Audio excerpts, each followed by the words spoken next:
A battle for first place is on the line this afternoon as the Lumberjacks face the Rush to close out a beautiful Thursday afternoon in the PSCL. Good morning, everyone. Griffin Epstein alongside EJ Sanchez. We had a fantastic first game on the stadium between the A's and the Blue Sox, and we're expecting another great ball game this morning and into the afternoon between the 9-4 Lumberjacks and the 8-4 Rush. The winner in sole possession of first place in the South, and the first place team in the South will earn a bye into the quarterfinals of the PSCL. So this is a huge ball game. Let's meet the starting lineup. First for the visiting Rush, Hunter Anderson leads off and is the designated hitter. Colin McCormick bats second and is the extra hitter. Sky Palmer bats third and plays center. Nathan Cunningham in the cleanup spot plays shortstop. Alex Bautista bats fifth and catches. Caden Dawson batting sixth and playing third base. Derek Ball bats seventh and plays second. Daniel Quadras bats eighth and plays left field. Easton Kretzer batting ninth and playing first base. And Solly Wenner is the 10th batter in the Rush lineup playing right field. Nehemiah House, the righty, will make the start in the bottom half of the inning for the Rush. Big righty Drew Perry makes the start today for the Jacks. He's ready on the bump. His first pitch sails high to the lefty Hunter Anderson, and we're underway. Going to be a fastball that's going to reach from anywhere from the mid-80s into the high 80s. Griffin Drew at 6'4". He has enough mass to be throwing the ball all around the strike zone with a lot of velocity today. The 0-1 sails high and away, 1 ball and 1 strike. Perry's making his first start of the season and fourth appearance and 4 1/3 innings pitched. He's allowed just 2 earned runs, 2 hits with 10 strikeouts. Just 1 walk to that. That's a beautiful ratio. Almost as good as you can get. 2-0 is low, and it's 3 balls and no strikes to Hunter Anderson. There's a good reason why when we were discussing our scheduling going into today, Griffin, that you wanted this game. Everybody wants to see these two teams go back and forth. The Jacks, after their first week going undefeated, have hit a little bit of a lull, losing 4 of their last 5, and that's why you play the game, for first place and for days like this. Here's the 3-0. Anderson shows bunt and pulls it back, pats his chest, and takes his base. A leadoff walk for Hunter Anderson. Well, around the diamond today for the Jacks, Ben Wade is the battery partner for Drew Perry. At third base is Eric Ariola, Nick Eli at shortstop, Binion Gemhart at second base, and Jake Swant at first. In the outfield, Owen Fuco in left, Cameron Tarling in center, and Dryden Fuco, Owen's brother, in right field. 1 on, nobody out for Colin McCormick, the righty batting extra hitter. Perry delivers home. It's inside 1-0, and Perry's still searching for his first strike. On a big 6'4" frame like Drew has, it can be hard to start to replicate your mechanics. So once he starts to find it, it's going to be fun to watch. But as he checks over to first now, you can see he hasn't found that landing spot that he likes yet, and it's been tough to repeat. The Rush coming off a nice victory yesterday over the Bootleggers. Here's the 1-0. It's at the knees for a strike 1-1. And the Jacks, after starting 8-0, as EJ mentioned, they've lost 4 of their last 5. A tight loss yesterday by just 1 run to the Blue Sox. 1-1 from the big righty. A looping breaking ball right at the knees for a strike, 1-2. Sam DiMattio's squad, the back-to-back PSCL champions, trying to make it a three-peat, a dynasty this year. The 1-2 high, a check down to first, and in trouble is Anderson. He's in a pickle. Throw back to second to Eli. Now they throw back to first. Anderson headed back towards second. They toss to Gebhardt, who tags him out, and there's 1 away. Anderson got caught in the middle on a back pick throw from the catcher, Ben Wade. You're always taught as a catcher to be looking for outs, and Wade just sees that Anderson leans onto his right foot after getting a good secondary, and that was just enough. And he's been a guy that has been quick to trigger that throw to second. He has a nice throw there and doesn't rush anything and knows that he has time, and his defense will put away the rest. 2-2 outside. And a full count to Colin McCormick. So 1 away, and the base is now clear, just underway in the top half of the first here on the PSCL Broadcast Network. Here comes the payoff. Swing and a miss. Breaker on the outside corner strikes out McCormick, and there's 2 outs in the inning. It's such a tough at-bat with Perry simply because we talked about the fastball. That run-up will run up into the high 8s, so you have to stay on that fastball as long as you can. And once your body goes and bites out those off-speed pitches, makes it that much harder to stay in the middle of the field. Sky Palmer digs in for the rush, playing center field with 2 outs and the base is empty. First pitch home to Palmer is waved and missed. 0-1. The Rush wearing their home baby blue jerseys with white numerals on the back, and Rush in white along the chest with white piping, white pants and a black belt. The 0-1 is lined into center. Racing over is Tarling, and he'll play it on a hop. Down for a base hit for Sky Palmer, and there's one aboard with 2 outs in the top half of the first. Palmer doesn't try to do too much with the pitch, Griffin, and this might be a theme of the night and starting to become a theme of the identity on offense for the Rush. They've been so good with 2 outs. I've been able to be on the call for a couple of their games, and you can't rest as a pitcher once you get to 2 outs. You have to keep your foot on the gas because a lineup this potent will make you pay if you are on your P's and Q's throughout the entire inning. Zach Novus has certainly built a disciplined squad. It's been consistent all year. No huge winning streaks, no long losing streaks. Just kept on finding ways to win more days than not, trying to go 4 games over 500 today. As the 1-0 to Nathan Cunningham is waved and missed. 1 ball and 1 strike to the righty shortstop. 1 on 2 outs for the big righty Drew Perry, looking for a scoreless top half of the first. Here's the 1-1. Swing and a miss, 1-2. Cunningham, 3 for his last 6. Has been another trusted hitter, as you said, for the aforementioned Zach Novus. And this lineup, again, they're not going to bat the ball around the yard, but they're going to take consistent at-bats and force the pitchers to do something. Perry steps off and another rundown. This time it's Palmer. They'll throw back to Gebhardt at second. Palmer headed back to first. Now back to Swan. Over to Eli, the shortstop, who's racing him down back to first and beats him, tags him out on the back. And that's the end of the inning. How often do you see that? Not 1 but 2 rundowns in the first inning are 2 of the 3 outs in a scoreless first for the Jacks. We head to the bottom of the first. The Lumberjacks bats come to the plate next on the PSCL Broadcast Network. We just got our best ever ratings from U.S. News and World Report. We're the #1 hospital in Riverside and San Bernardino counties. High performing in 17 common procedures from joint replacements to heart attack care. And for the first time, national ranking as high performing in 3 adult specialties. We're proud of these ratings, but what matters most, as always, is how we rate with you. Learn more at eisenhowerhealth.org/awards. There's something winning in the Agua. Catch all the action at 360 Sports at Agua Caliente Casinos. Watch your favorite teams on our giant wraparound screens. See live scores on the LED sports ticker. Win big with our bar top games and enjoy great twists on bar food favorites. And with 3 premier casino locations, 360 Sports is the ultimate fan experience. For more information, visit aguacalientecasinos.com. Whenever you find yourself hungry for something real, simple, and true, we're here for you. That's what a hamburger's all about. Try our big, beautiful all-day menu with more than 70 delicious dishes and our award-winning 3-course brunch for only $29.99. At Palm Springs' most popular restaurant, there's always a party at Lulu. Nehemiah House takes the bump for the Rush in the bottom half of the first to face a potent Lumberjacks lineup. We're scoreless and just underway from Palm Springs Stadium. We'll meet the Lumberjacks lineup, 9-4 this season, under the direction of Sam DiMatteo. Nick Eli leads off and plays shortstop. Binion Gebhardt bats second and plays second base.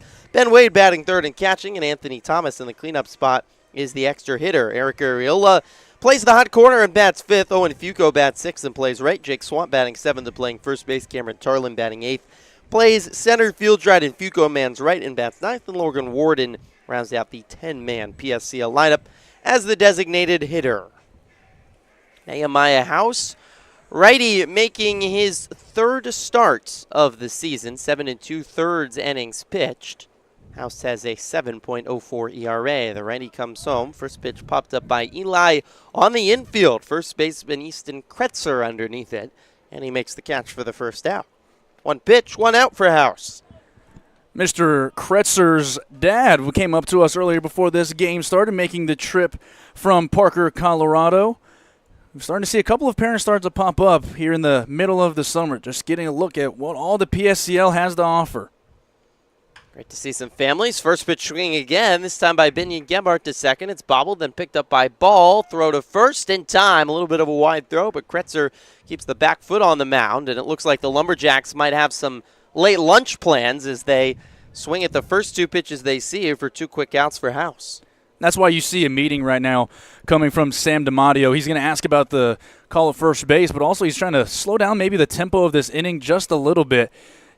After being with Sam for a while now, he's as aggressive as it comes, and that's why he was such a good hitter in his playing days. But it's a double-edged sword when you have two trusted guys at the top of your lineup in Eli and Gebhardt. But if both of them come up empty, you look up and you have 2 outs, 2 pitches, and you don't really get a sense to settle into an offense.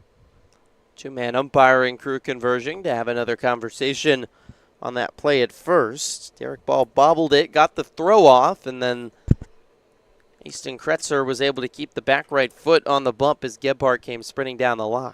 He is indeed out. So 2 away with the bases empty for Ben Wade, the righty catcher. Nehemiah House getting as good of a start as he could have asked for in his 3rd start of the season. He's a contact guy, as you're seeing already. Just 4 strikeouts to 5 walks in his 7 2/3 innings pitched. As his first pitch to Wade misses inside, and the righty catcher backs out of the way. The Jacks are in green tops today with white piping, white numerals on the back. Jacks red and yellow across the chest with white pants and a green belt. The 1-0 misses high. 2 balls, no strikes. House has recorded his strikeout numbers, but really what's going to be the key for him today is limiting the free passes. In 7 2/3 innings, has allowed 5 walks, and he's hit 5 batters. So if he can just allow the free passes to be at a minimum, he'll have a much better shot today. 2-0 from the big righty, cut on and miss. 2-1. House at Laney College, great JUCO in Oakland. 2 outs, bases empty in the bottom of the first. Goose eggs on the scoreboard. 2-1. Inside, 3 balls and 1 strike to Ben Wade. That's exactly where he wants to be, hitting in 3 of his last 4 games at .375 on the summer. 3-1, fouled straight back off the screen. Just another beautiful day in Palm Springs. The sky is a perfect canvas of pastel blue. Not a cloud in the sky and not a hint of breeze either. The American flag is still on the flagpole in center. Here's the payoff from House. It's inside and it hits Cunningham right off the elbow guard. He didn't back out of the way and it nicked right off his elbow. Wade, I should say, is aboard with a hit by pitch. Catchers are going to get hit enough today, and Wade has already made his name felt with that back pick earlier, and now you're starting to see a courtesy runner for him, and Joe Jimenez at first. Jimenez takes Wade's spot on the base pass, and the first lefty for House to face is Anthony Thomas, the extra hitter. And the cleanup spot today, first pitch sails wide, 1-0. So Jimenez at first with 2 outs, bottom of the first and scoreless. First place on the line today in the Southern Division of the PSCL, 1-0. A looping breaking ball just missed outside, 2-0. The changeup from House. He's got a 5-pitch mix, 4-seam fastball, sinker, changeup, knuckle curve, and a slider. Plenty of tricks up the bag for the righty. He steps off, a light throw back to first, and Jimenez is back in safely. No rundowns here in the bottom of the first after the Rush were remarkably caught in 2 rundowns in the top half of the first. Duo inside, 3 balls and no strikes.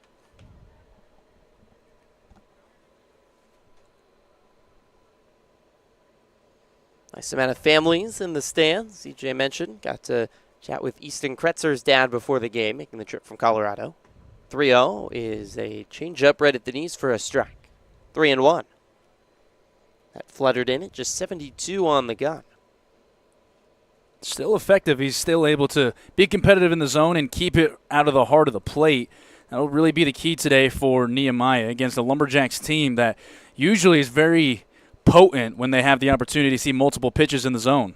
House checking back on Jimenez as the 3-1 home is slap foul, and House has worked it full to Thomas.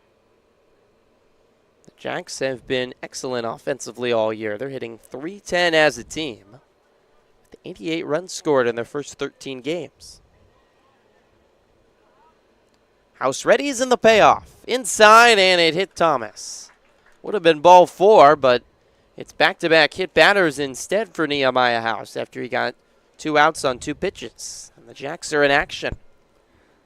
I do like this mound visit as Zach Novus trots out from the visitors' dugout on the first base side. And it's really easy to say getting 2 pitches and 2 outs is a great thing, and it is, don't get me wrong. But also, you don't really get to settle in either. You're already having a 2-out mentality, and you have only thrown 2 pitches. So that's why Nehemiah hasn't been able to settle in comfortably since then. He's had to throw a lot of pitches because he hasn't gotten bailed out by first pitch swing. So more than likely, Zach just letting him know that this is the perfect time to try to get back into the zone, fine-tune, and get back to his mechanics that did him so well in the first 2 batters.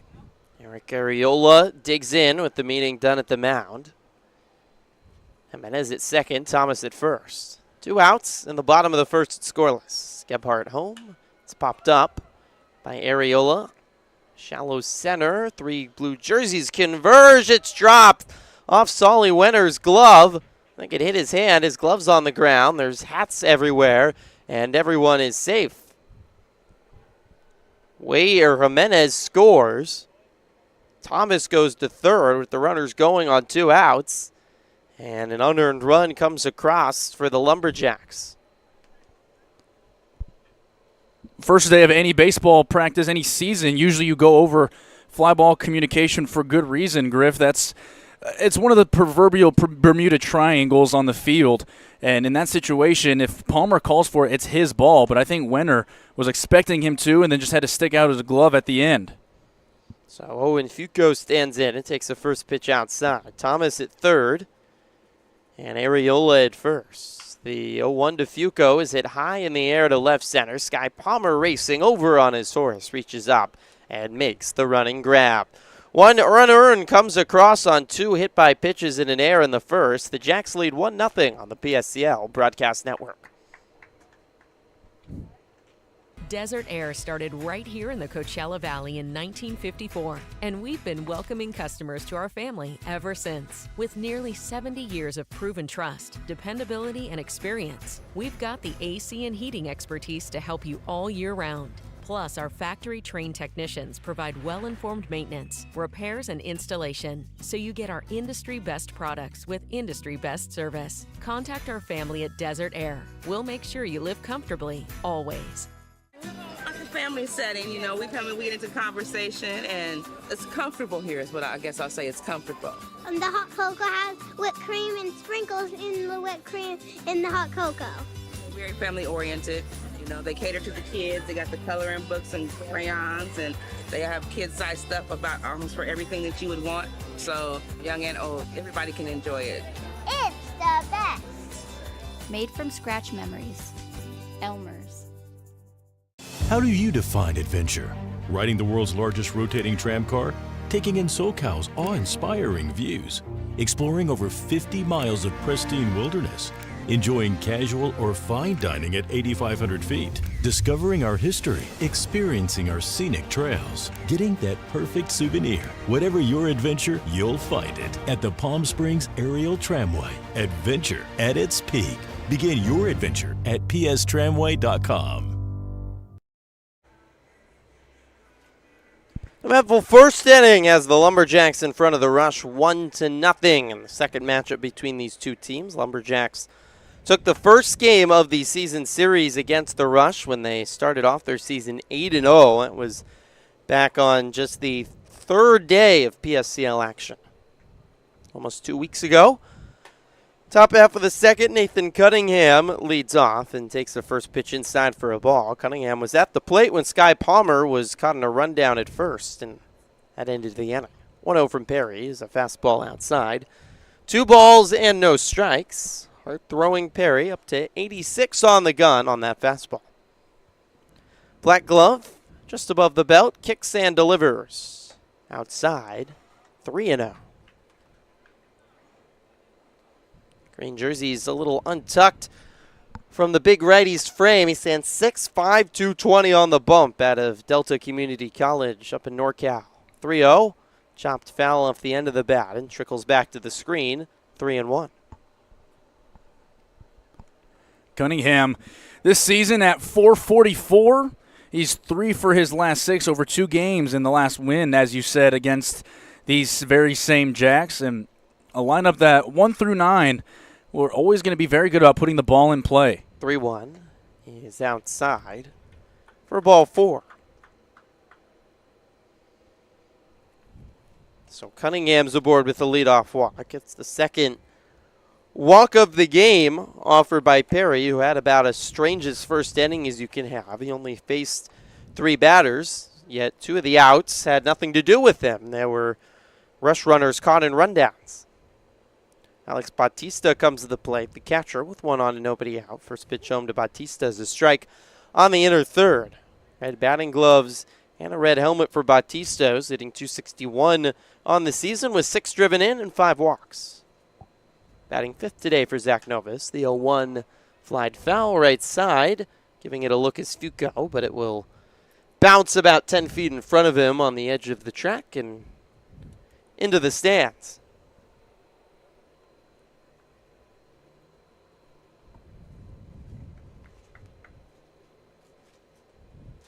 Halfway through week number 3 of the PSCL, with the playoffs on the horizon just 9 days away, over halfway through the season. The 0-1 is cut on and missed by Bautista, and it's 0-2.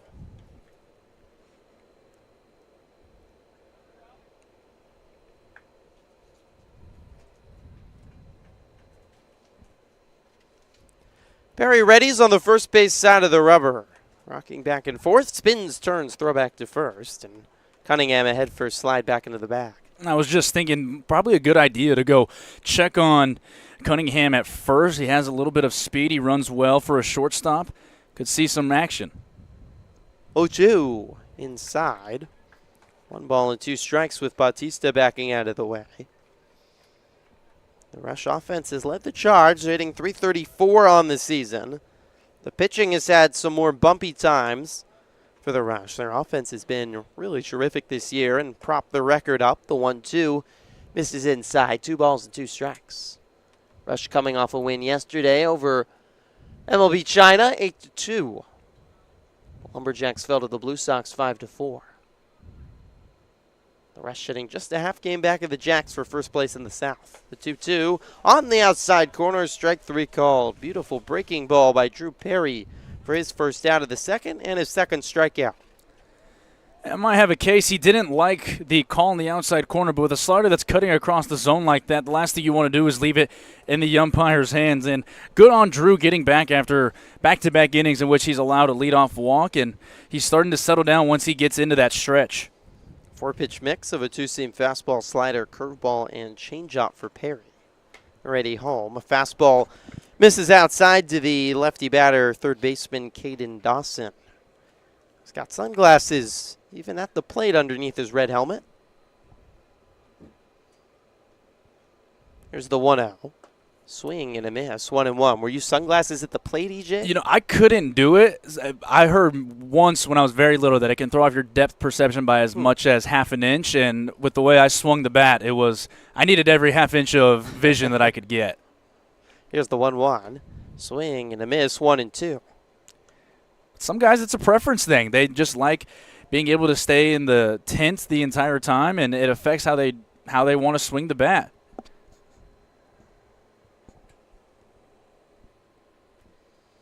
Dawson ready just above, or Perry, just above the belt and home. A fastball right down the middle.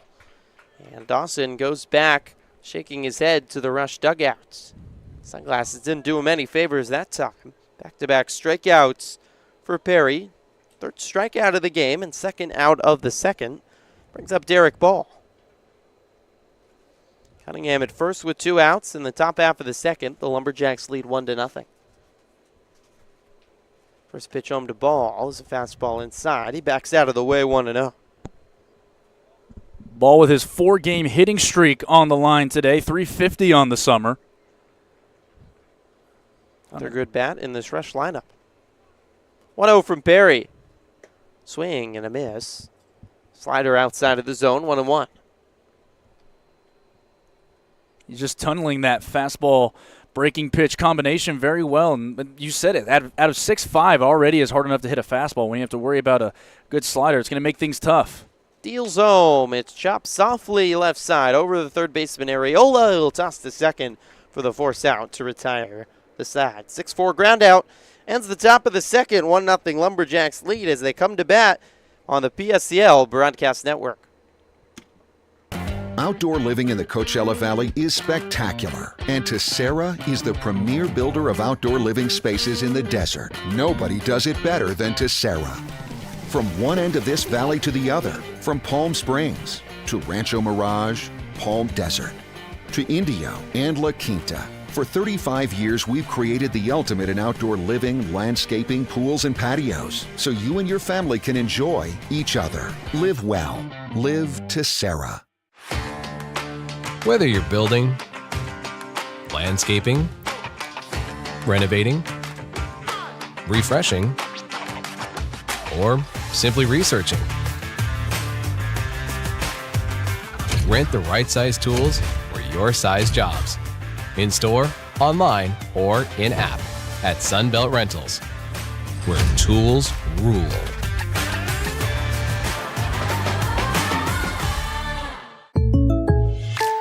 Shopping for car insurance is confusing. Holy cow. Great. Now we have a cow in our kitchen. Why did you say that? Because I don't know what coverage to choose. So just say the State Farm jingle. A State Farm agent can go over all your options with you and help choose coverage that meets your needs. Dude, cow, could you move? Like a good neighbor, State Farm is there.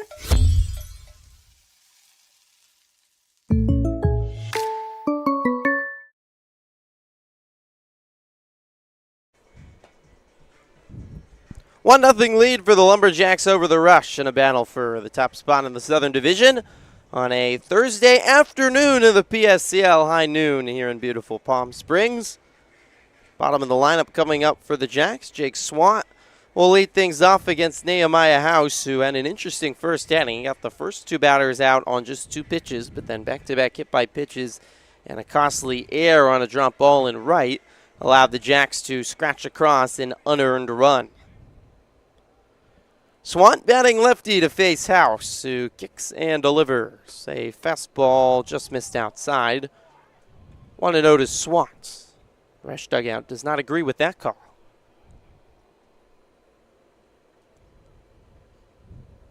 Here's the 1-0. Waved and missed. 1-1. Both managers play important roles developing baseball in the desert, with Zach Novus, the head coach for the California post-grad program that just finished up its first year in the Coachella Valley. The 1-1 is on the inside corner for a strike. It's a beautiful breaking ball, 1-2.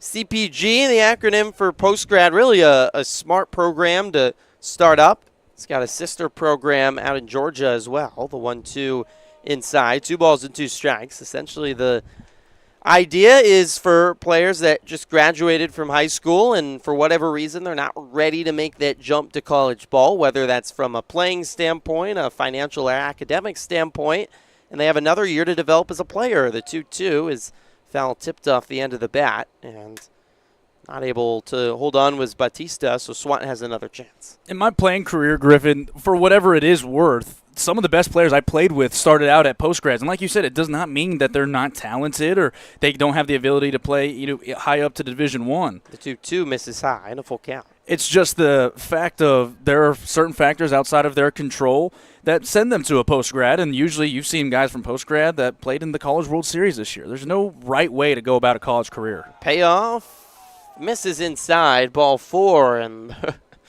half the Rush players have their hands in the air in disbelief. That was right on the periphery. A tough call to make for our home plate umpire today. Jake Swant is aboard at first. Trackman says it just caught the sliver of a zone, so if a robot was calling it, it would have been a strike. But to the naked eye, it probably is a ball. Cameron Tarling to the plate. Randy Batter takes the first pitch strike on a breaking ball on the inside corner. 0-1. Swanted first to nobody out. The dangerous Tarling at the plate is hitting .321 on the year. 0-1. Waved and missed. Nice changeup falling out of the zone. 0-2. You don't typically see right-on-right changeups because of the risk that it poses. But if Nehemiah is able to control that, especially in the lower quadrant of the zone, could be a effective pitch today. House home. It's outside. Down to second. Goes Swantee's out by a mile. Terrific throw from Alec Bautista. Nathan Cunningham applies the tag. And a catcher is shining here on the bottom of the second in the name of Alec Bautista. One out. 0-2. It is low. 1 ball and 2 strikes. Catcher success is cause for celebration up here for EJ. That's the only thing he's rooting for. It always is. But Bautista, what he just does here, he doesn't try to get out of his mechanics. He just sits down and has a good exchange, good footwork to go along with it. 2-2 is up, and a full count to Tarling. Anybody who's been a part of our booth throughout either our Palm Springs Power Games or in the PSCL, Griffin, the catchers can do no wrong. I don't know. They might have had enough of you by now, EJ. Here's the payoff. It's on the outside corner. Strike 3 called. Fastball paints the black. Tarling down on strikes. That's the first strikeout today for House. And just like that, there's 2 away in the bottom of the second with the Jacks leading 1-0. The energy and emotion is being felt right now in this stadium. These two teams know what's at stake here. There's still plenty of time to go in the season, but everybody knows this is a game that could prove costly later down the line. Dryden Fuco, lefty batter, takes the first pitch outside for a ball, 1-0. Twin brother of Owen, who batted back in the first. Corner outfielders today is the 1-0 is fouled by the Lumberjacks dugout, 1 ball, 1 strike.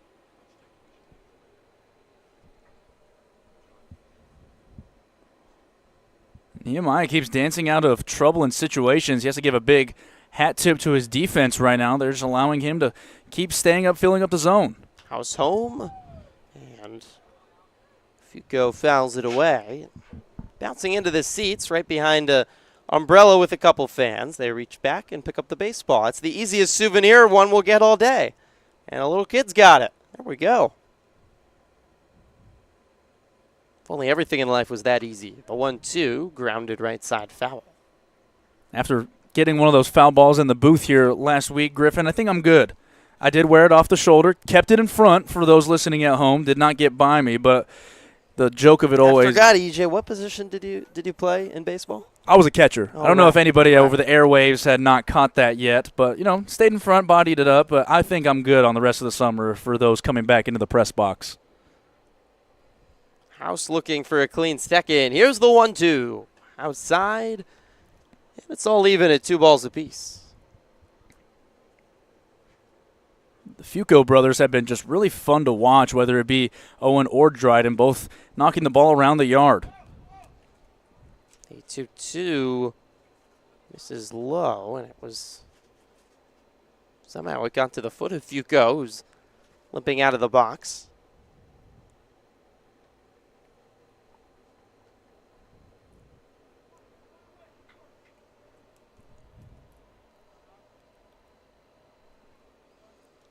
House a high set, kicks and delivers. Outside, just missed. And a full count. A lot of chirping coming from the Russia dugout, but it was a good call by our home plate umpire, but it was just really well received on the outside corner by Bautista. They're very vocal today. Here's the payoff. Low ball 4. Fuco's aboard. It's the second walk by House today. He's also hit 2 batters.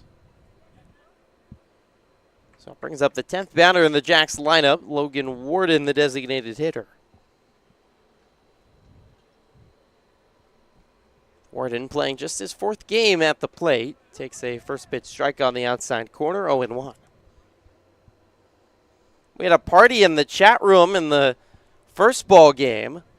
So feel free to leave a comment in the chat. Let us know where you're tuned in today for this key PSCL matchup. It's the 1-0 misses outside. Or the 0-1 misses outside. So even at a ball and a strike.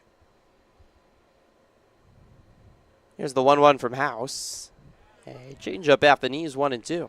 With South Carolina, North Dakota, Colorado, Texas. I mean, everybody was tuned in. Our reach in the PSCL is just insane. All over the globe. House steps off, pick back to first, and Fuco's in safely.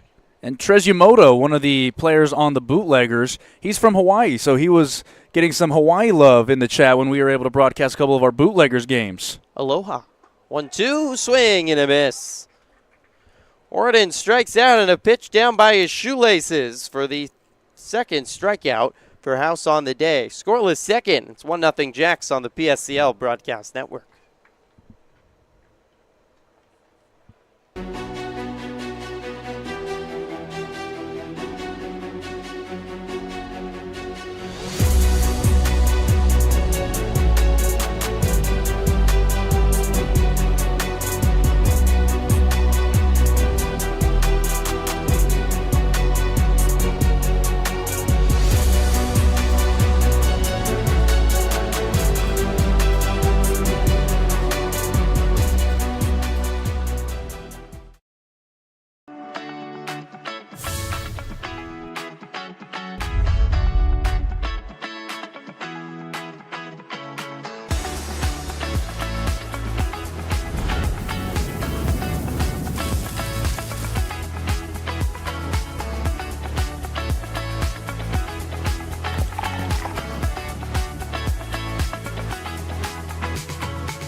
Two locations with something for everyone. Stuffed Pizza Bar and Grill.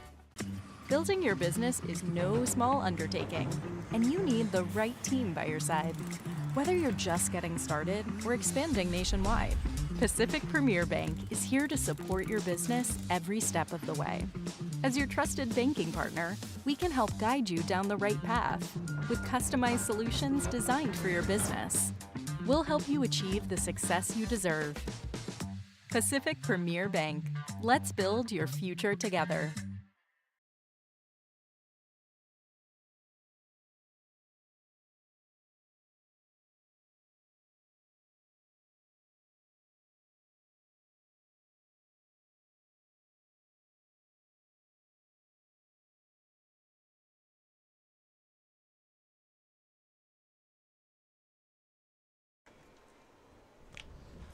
Two complete on the PSCL Broadcast Network between the Rush and the Lumberjacks. Drew Perry out to work the top of the third. Earns a swing and a miss from Daniel Quadras. Here's the 0-1. Outside. 1-1 1-0. The Jacks lead. Just one combined hit through the first two innings. It was a single by Sky Palmer of the Rush in the first. And plenty of action on the base pass. Here's the 0-1. Wave and a miss. Another pitch outside of the zone, 0-2. Not a typical versatile player is Quadras. He did the catching yesterday, and today he gets to start in left field. But the old adage is you hit, you don't sit. And he certainly is an example of that at 3:08. 0-2. Catches the bottom half of the zone. 3 pitches and a strikeout for Perry. It's his fourth of the day. Well, we knew he was a power pitcher coming in, EJ, and that's delivered both with the fastball but also with some pretty breaking balls that have frozen Rush batters.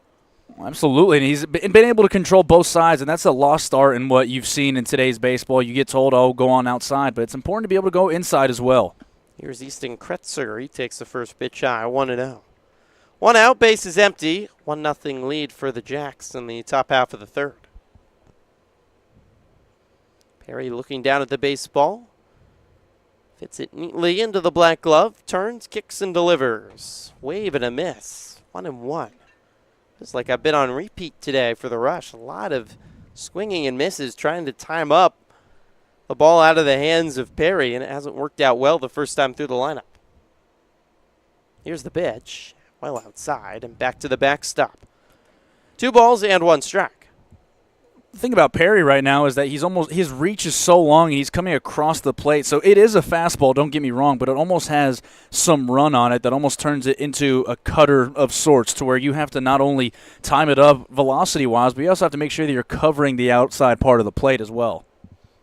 Perry kicks and throws. Grounded hard up the middle through base hit. Easton Kretzer is aboard with his dad in the stands today. And the second hit for the Rush puts one on with 1 out in the third. What did Mr. Kretzer tell us right before this one got started? He said he had to come down not only to watch baseball, but to see Easton, get right. Sometimes that's all it takes is a little talk from Dad, any baseball player would know. That's always going to be the best coach that you have, regardless of how far your playing career takes you. Good to see for Kretzer. So 1 on and 1 out for the number 10 batters. Solly Wenner takes the first pitch low for a ball, 1-0. Wenner, one of Zach Novus's former players with California Postgrad over the past year. Pretty familiar with the Coachella Valley, the 1-0. Swing and a miss, 1-1. And a big reason it's perfect to have your Postgrad program out here in the Valley is the weather is perfect in the winter. That's really perfect year-round. Almost never any rain, 60s and 70s from November through March or so. So the 1-1 is fouled back, 1-2.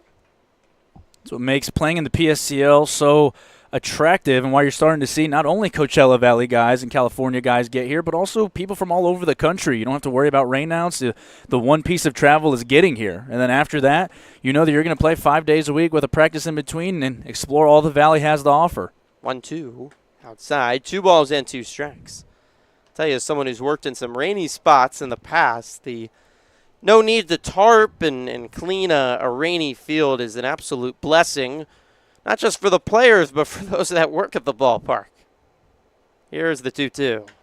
It's softly lined, right side, racing over his Gebhardt. It bounces under his glove and into right field. Off the end of the bat of Wenner, he's aboard with an awkward-looking single. House was shaded up the middle with a runner at first, and it took a long route for him to try to get to the baseball, and it just squirted underneath his glove. How about that? 2 guys that came in with a combined 2 hits apiece go back-to-back and then are able to flip the lineup for arguably, at least by average, not even arguably, the best hitter in the PSCL. Hunter Anderson is a hot contender to make the PSCL All-Star game and play a week from today on July 4th against the Palm Springs Power in front of 3,000 plus here at Palm Springs Stadium. Anderson walked back in the first. First pitch to the lefty is inside as he scoots backwards. Look, I'm all for democracy, Griffin, but if a guy batting .750 through 25 plate appearances isn't in an all-star game, a coup of some sort might have to happen with these ballots. Okay. Here's the 1-0. Sails high, 2-0. Has been a great season for Hunter Anderson.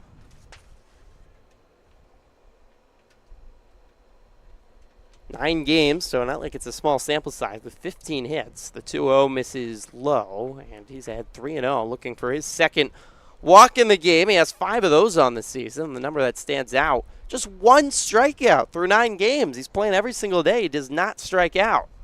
Can't get a better leadoff hitter than that. Comes the 3-0. It's right down the middle for a strike, 3-1.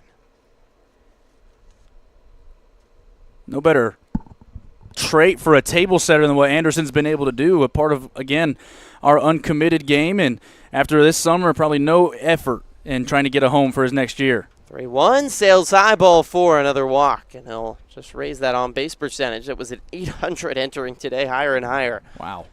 Has the best numbers in the PSCL and from a batting average and on-base percentage. And puts 2 aboard with 1 out.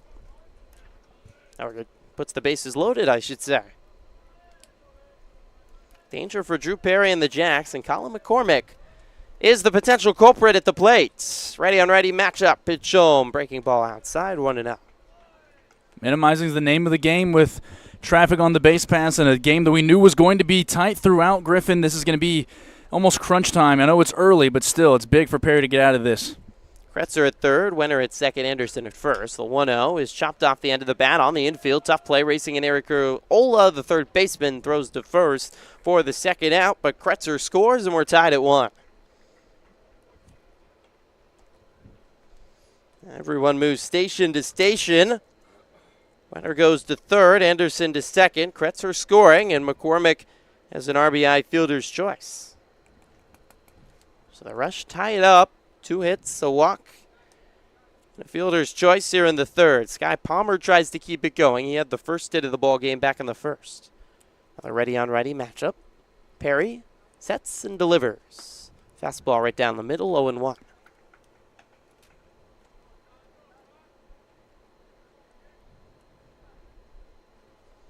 All knotted at 1 in the top half of the third, with first place in the South Division in the PSCL on the line this afternoon. 0-1. Pumped up off the end of the bat, headed towards us, but about 5 rows short.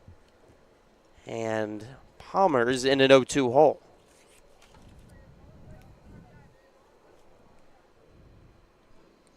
Rush just keep on finding ways to win. There's Zach Novus sitting at 8-4.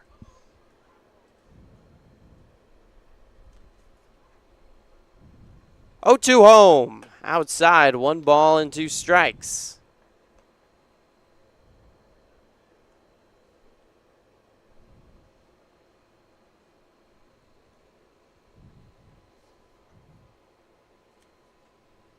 Perry peeks back at second. Peering at home, he fires. Beautiful breaking ball on the outside corner. Strike 3 called.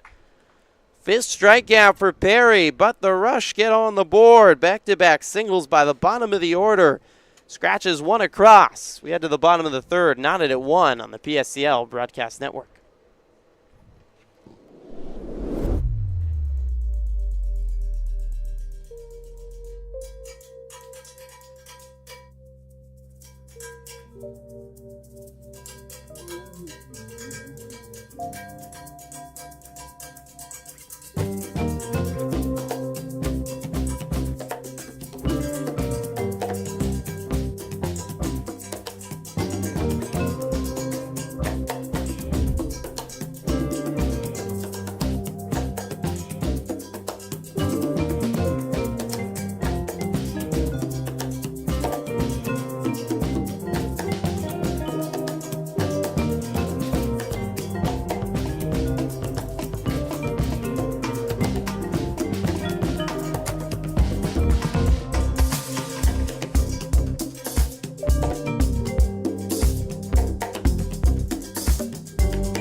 Another beautiful day for baseball in Palm Springs. We are a week away from the All-Star game. We're 9 days away from the playoffs, and the playoff race is heating up. A good one today between the Rush and the Lumberjacks. Nehemiah House back out to work in a 1-1 ball game in the bottom of the third. Rush pitcher fires home. An attempted bunt by Nick Eli is fouled off the end of the bat, and it's quickly 0-1 to the shortstop out of Newman University. Speaking of guys that aren't getting much sleep, Nick Eli had to come in to pinch run and eventually scored a run in the power win over the Inland Valley Legends last night. So add to it on the guys that are doing double duty. A 1 inside. It hit him, I guess. I didn't see it. Must have just nicked him off the edge of the elbow. Eli quickly tossed the elbow guard and bat, and no arguments from our home plate umpire today. So Eli is aboard, and House has hit 3 batters today. That was the theme in the first game, too. I don't know what's going on with the baseball today. It's just bodies have been a magnet for it. Another pickoff throw from Alec Batista behind the plate is a good one, and Eli has to hustle back to the bag as Binion Gemhardt, the batter, took a first pitch high. 3 hit-by pitches in this game after we had 4 of them in game 1 today, and what was otherwise a fantastic pitcher's duel. Gebhardt takes a strike, and we're even at 1 apiece. Eli's got good speed, 3-stride lead. The 1-1 home is chopped third base side, gloved by the third baseman Dawson. Long throw across the diamond in time to beat Gebhardt by a step. 1 out. I like the decision from Caden Dawson in that situation because if you go to second, already you're working with good speed and Eli, and the ball wasn't hit all too hard, so it's a bang-bang play over there. So instead you just trust your arms, set your feet, and make a throw across. And by the way, Binyam Gebhardt runs extremely well, and so that's the play that you have to decide which runner you want to go after, and you'd rather take the guy that's not starting with a head start at first. Zach Novus calls time and wants to walk out and have a quick word with Nehemiah House. There is action in the Rush bullpen.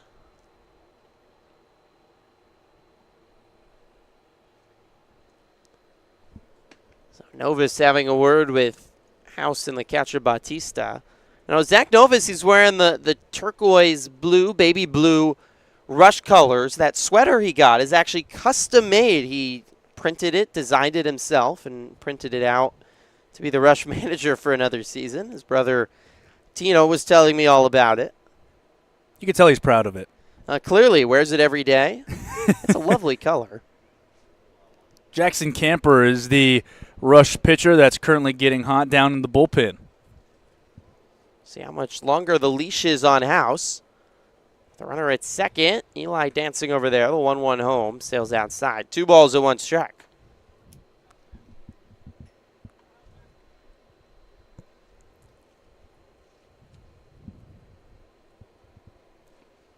House a high set and winds home. It's popped up into shallow right. Racing in his winner under the baseball. He makes the catch shoulder high. Fires down to third base to keep Eli in his place. 2 outs.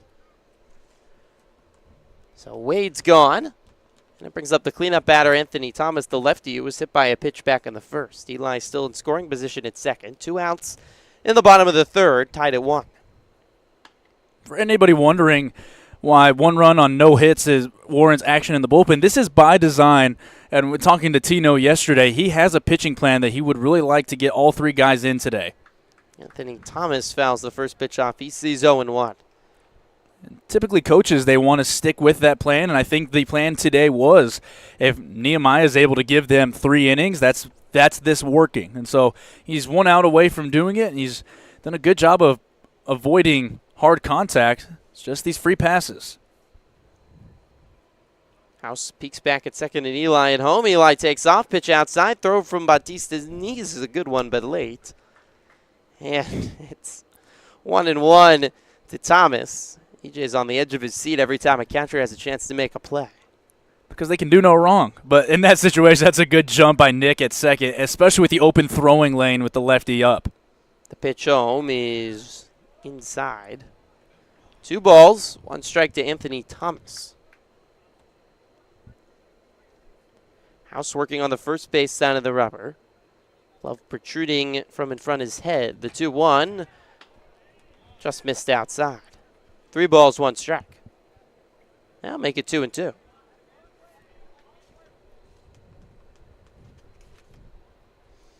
House sidesteps, kicks, and delivers. Swing and a foul tip onto the dirt. Thomas just stays alive by the skin of his teeth. The right-on-left matchup. He's gone to that changeup a couple of times. Wouldn't be surprised if he went back to it. Here's another 2-2. It's low. That's ball 4.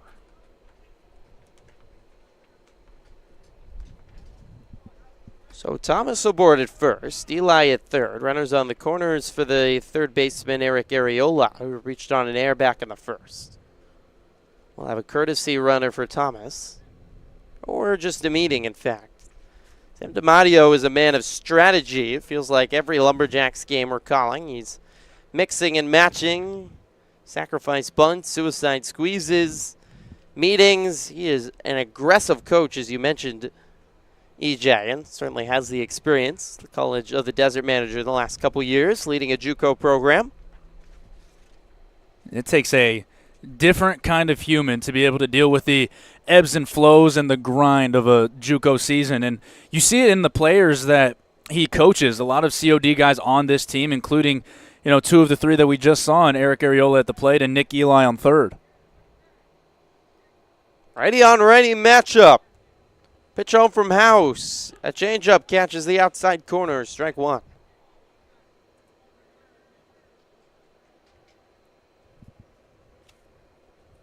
House out of the stretch, trying to get out of the third unscathed and keep us tied at 1. The 0-1 waved and missed. Down to second, awkwardly goes Thomas, who kind of slowed down as he looked to see if Bautista would throw. He would not, because the rusher just a strike away from getting out of the inning. That most likely was what that meeting was about. In that situation, he wants to draw a throw, and that's why it looked a little awkward and why he kind of pulled up before coasting into second. House kicks and delivers. Swing and a miss. Nothing on it. And Areola a mile in front of it. A big strikeout, strands 2 in scoring position for Nehemiah House. We're tied at 1 after 3 on the PSCL Broadcast Network.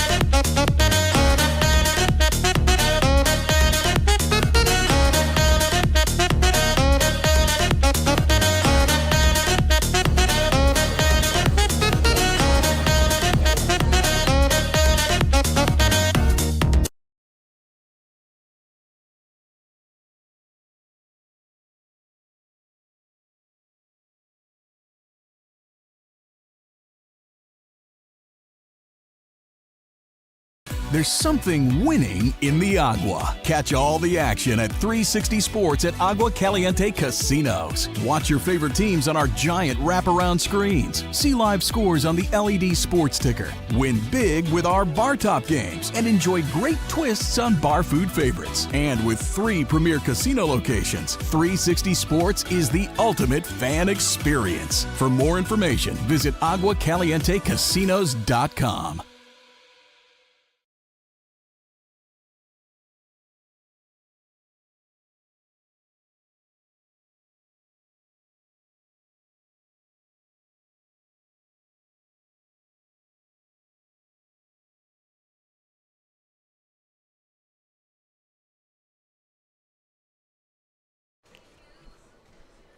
We've played 3 on a picture-perfect Thursday afternoon from Palm Springs. Lumberjacks 1, Rush 1. Griffin Epstein, EJ Sanchez on the PSCL Broadcast Network. Glad you can join us. Great to hear all the commenters tuning in. Charles from beautiful Olympia, Washington.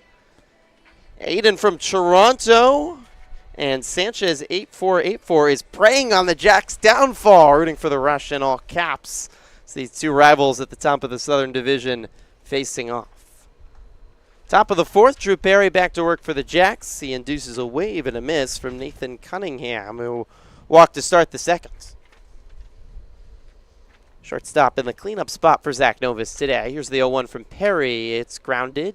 Shoffley, left side, backhanded by Eli. It's a long throw across the diamond, scooped off the dirt by Swat, 1 away. That was a hard play, made look easy from Eli to Swat. Well, I don't think the ball was hit as hard as he originally thought. So if you ask Nick again, that same play happened, he's probably going to charge a little bit more on it. So it just forced a long throw and one that he had to just plant and go. And you have to give a lot of credit to the pick at first base by Swant. Not easy. It caught a little bit of an in-between hop, but all is well that ends well as Perry continues to roll. First pitch to Alec Bautista, misses inside, 1-0. Perry has 5 strikeouts.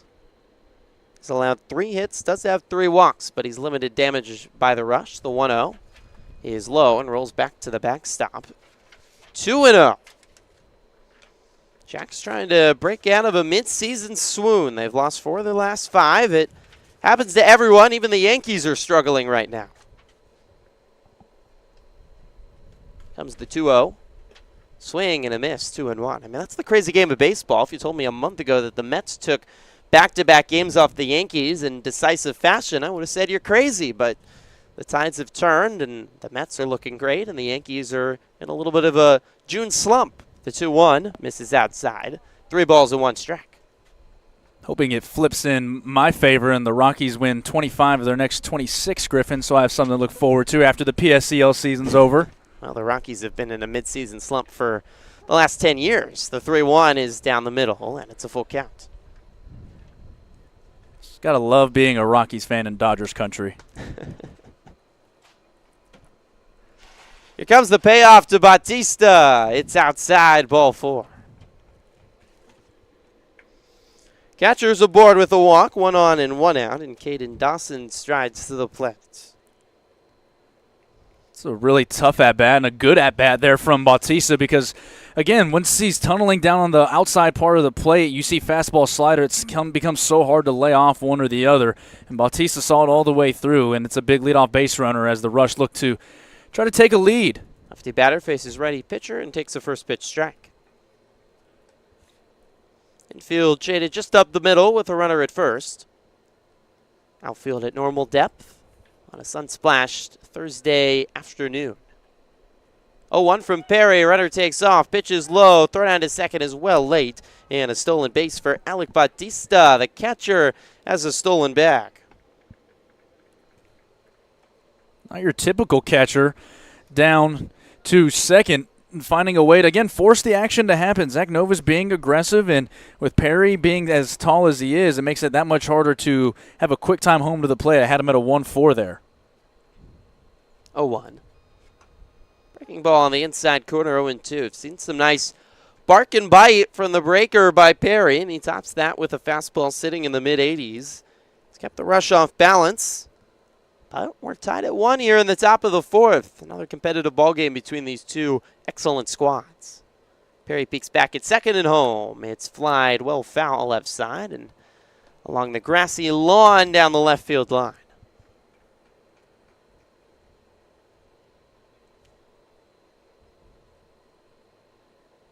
A shallow left and a shallow center field, still planning on a play at the plate. Perry home, swing and a miss. Big hack in the dirt. Wade tags out Dawson. Strikeout number 6 on the afternoon for Drew Perry.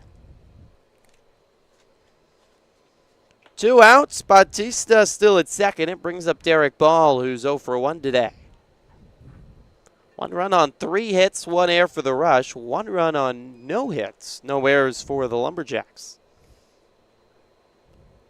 Perry looks back at second and delivers. Oh, he pulled that ball all the way back to the backstop. It goes past Wade, and Bautista jogs down to third. That slipped a little.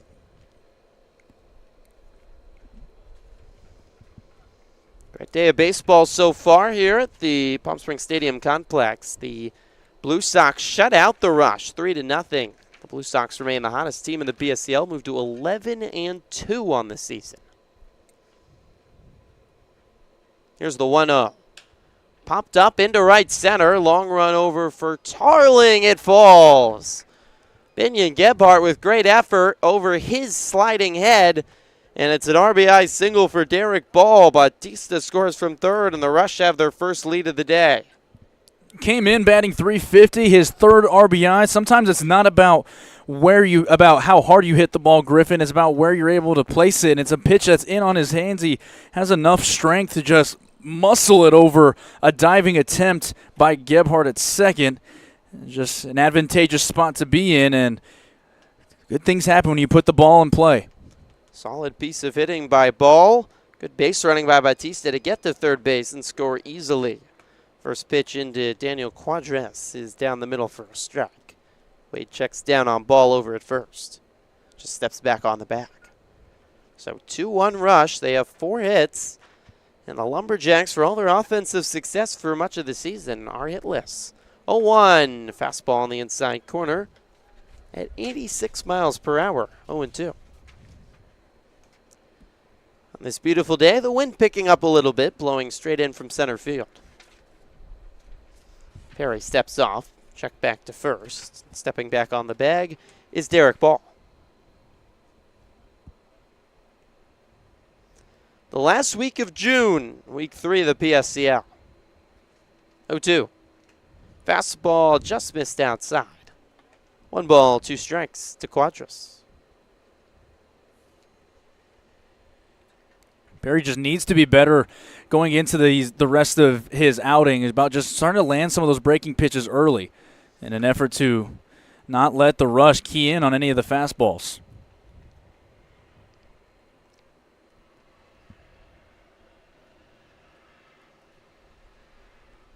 Perry at the belt and home. Breaking ball just up. 1 ball, 2 strikes.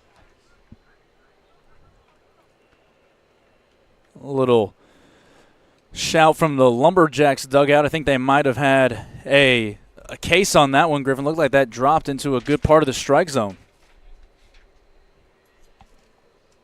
Here's the 2-2. Oh, way outside.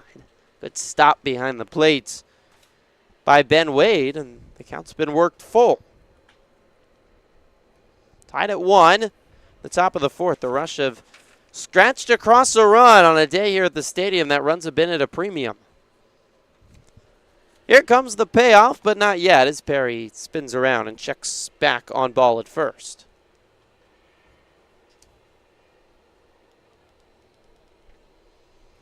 Perry rocking back and forth. Now a pillar of stillness and delivers. Grounded, shortstop. Eli bobbles, drops it, and everyone's safe. He's 6 on the normally fleet of foot and sure of hand, Nick Eli. And there's 2 aboard with 2 outs. The inning continues for the Rush. There's a reason why Eli has logged the most innings at shortstop for Sam DiMatteo this year, and you said it's because he has been so consistent. But when a ball's hit right at you like that, you just have a propensity to start looking up before because of how easy the play seems to be. But securing the ball first always becomes the most important thing. Easton Kretzer is the new batter. Perry delivers to the righty, waved and missed. Kretzer singled and scored the first run for the Rush back on the third, all with his proud father in attendance. Ball at second, Quadras aboard at first on the air. Perry trying to get out of this inning the hard way. Kicks and fires, swing and a miss. 0-2, and he's a strike away again from retiring the side. Now you set yourself up after 2 breaking balls that haven't gotten great swings to either go back to that, you're able to elevate a fastball. It'd be that much harder. Here's the 0-2 home. Outside, 1 ball and 2 strikes to Kretzer. Jacks are still without a hit. Nehemiah House has done a nice job today, and the Rush bullpen that some action early is quiet for now. Now it's the Jacks bullpen that's getting busy. 1-2. Waved and missed. Fastball up in the zone, tipped into the glove of Wade. 7 strikeouts today for Drew Perry, but it's the Rush who are smiling. They scratch another run across on an RBI single by Derek Ball to make it 2-1 as we head to the bottom of the fourth on the PSCL Broadcast Network. There's something winning in the Agua. Catch all the action at 360 Sports at Agua Caliente Casinos. Watch your favorite teams on our giant wraparound screens. See live scores on the LED sports ticker. Win big with our bar top games and enjoy great twists on bar food favorites. And with 3 premier casino locations, 360 Sports is the ultimate fan experience. For more information, visit aguacalientecasinos.com. Hey Power Baseball fans, looking to hit a home run against pests in your home? Rudy's Pest Control is your winning choice. Rudy's Flex 80/90 Pest Control Plan offers effective and affordable protection with just 5 visits a year instead of the usual 12, so you'll have more time to do what you love. Visit rudyspest.com or call 760-746-PEST and declare, heck no, 12's gotta go. Rudy's Pest Control is your home run choice, so get started today. Think of the highest quality you can imagine. Now, think higher.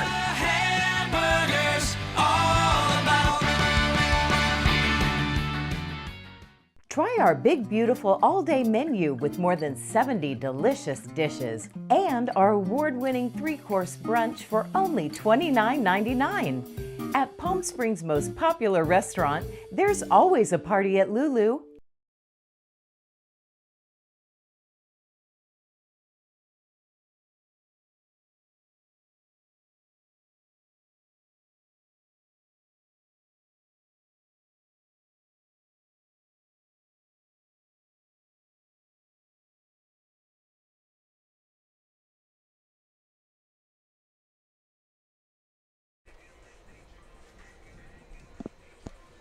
Two-one lead for the Rush over the Jacks, trying to supplant the mighty Lumberjacks for first place in the Southern Division.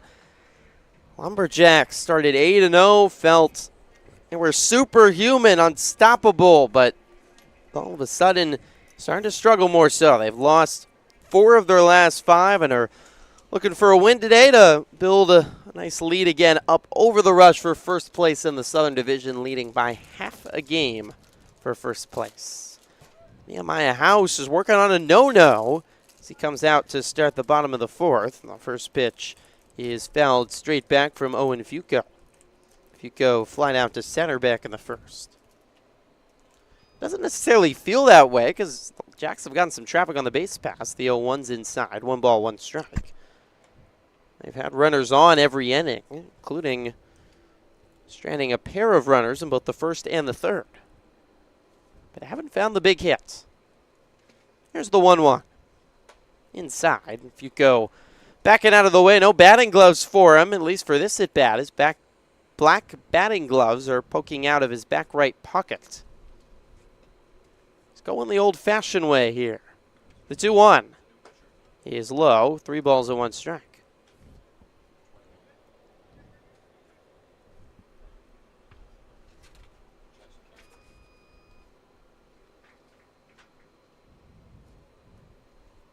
Here's the 2-1. It's grounded. It skids off the mound, up the middle, bounces off the glove of the shortstop, Cunningham. And Fuco is aboard.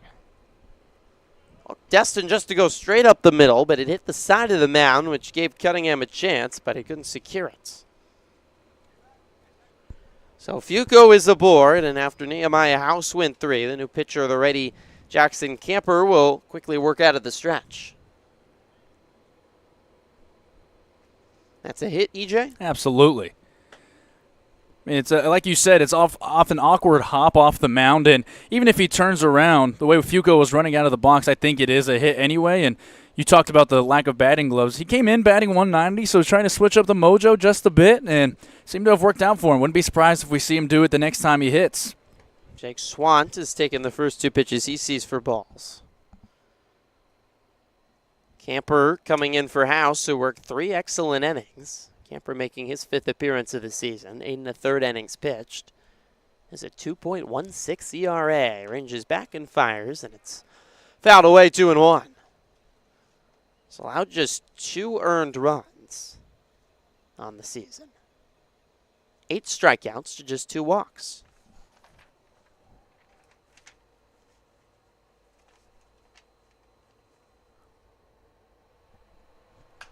Here's the 2-1. It's popped up. Left side. Scattering is the Lumberjacks dugout, and it lands in their dugout. Oh, green jerseys were lounging on chairs, enjoying the sunshine. Everyone woke up and started sprinting in opposite directions as if someone had thrown a firework in the middle of the crowd. Where are the fireworks on sale? I haven't seen the fireworks stands here, EJ. You got to point me in the right direction. I'll have to, but anybody in Palm Springs is going to be able to enjoy some fireworks in a week from now when some of these guys will be playing in the PSCL All-Star game when they take on the Power next week. It's going to be quite a show. It's the best fireworks show in the area. Some say in Southern California here at the ballpark after the game.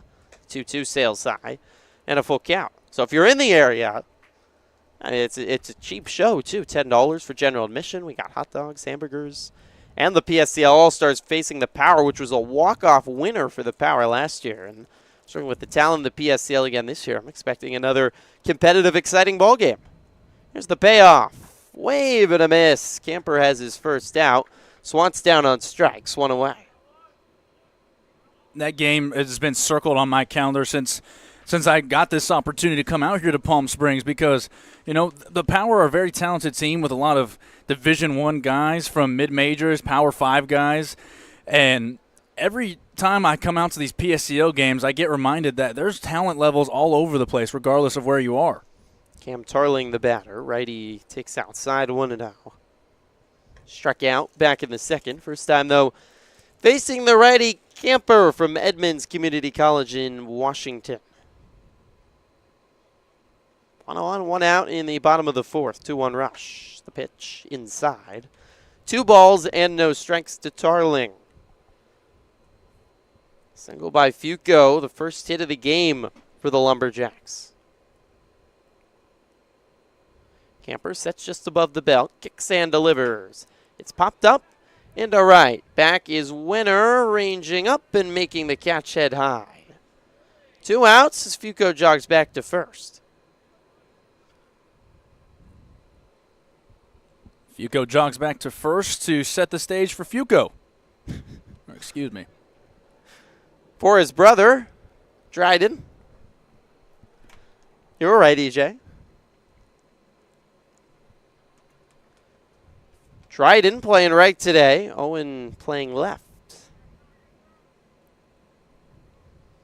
Lefty batter Dryden. First pitch home. Sails high, 1-0. Me just hoping that Sam DiMatteo at one point puts one of them in center and one in right, and then we get to have a brother calling off brother situation in one of the power alleys. I think that would make for some good content. Here's the pitch. It's outside. Good pickoff throw back to second by Bautista. And Fuco dives back into the bag. We've seen a lot of those today. The Fucos, Canadians out of Vancouver, Columbia, British Columbia. Not a good baseball up in the PNW. 2-0. Outside. 3 balls and no strikes. Canada's been growing as a baseball powerhouse of late. Joey Votto's probably the crowning achievement of Canadian baseball players, but a lot of good names come out of Canada recently. 3-0 right down the middle, and it's 3 balls, 1 strike.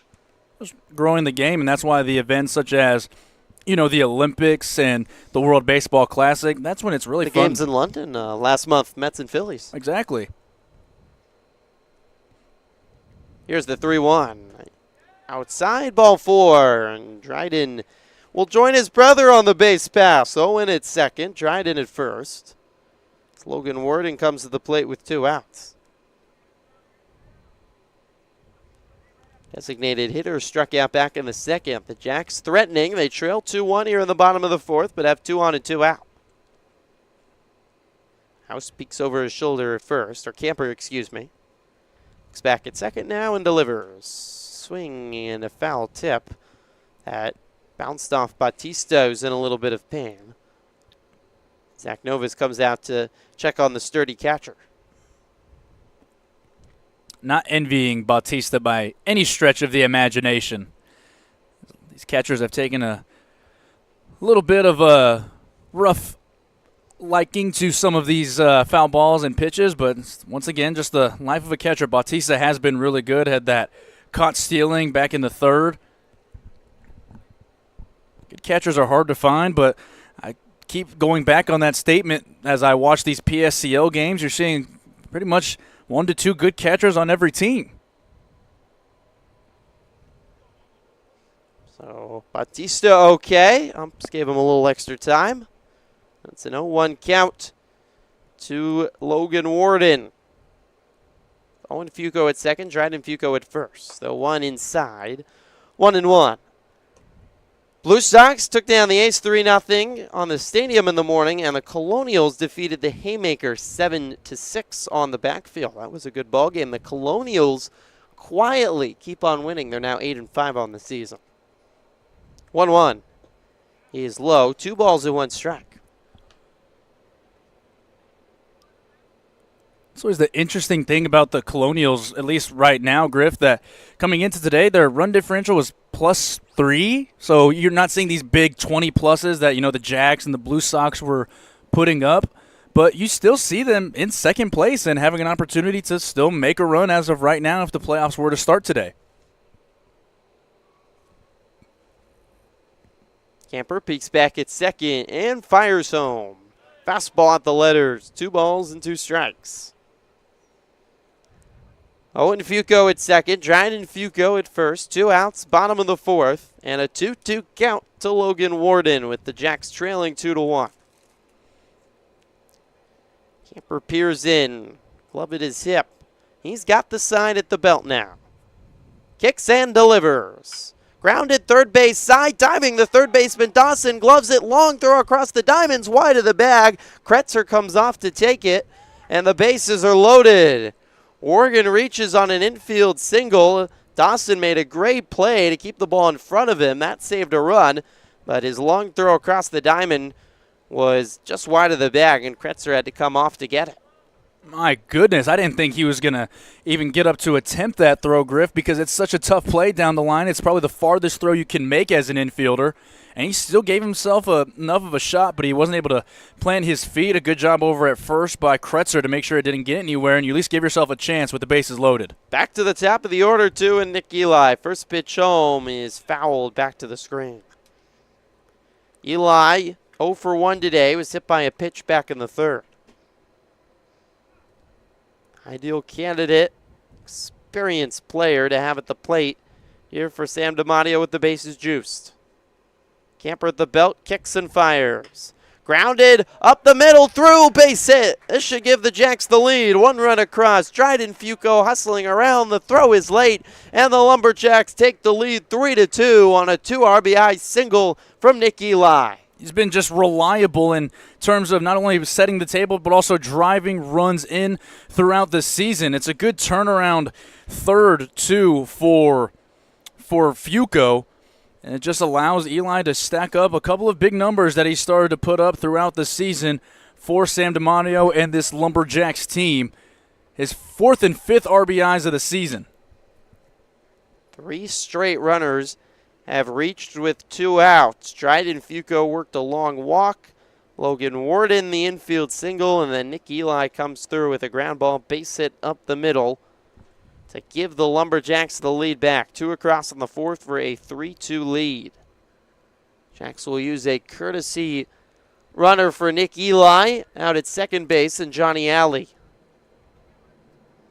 Now it's Binion Gebhardt, 0 for 2 today. Ready on ready matchup, Camper home. Fastball's low, 1-0. Warden at second, or Alley I should say now at second, and it's Eli at first.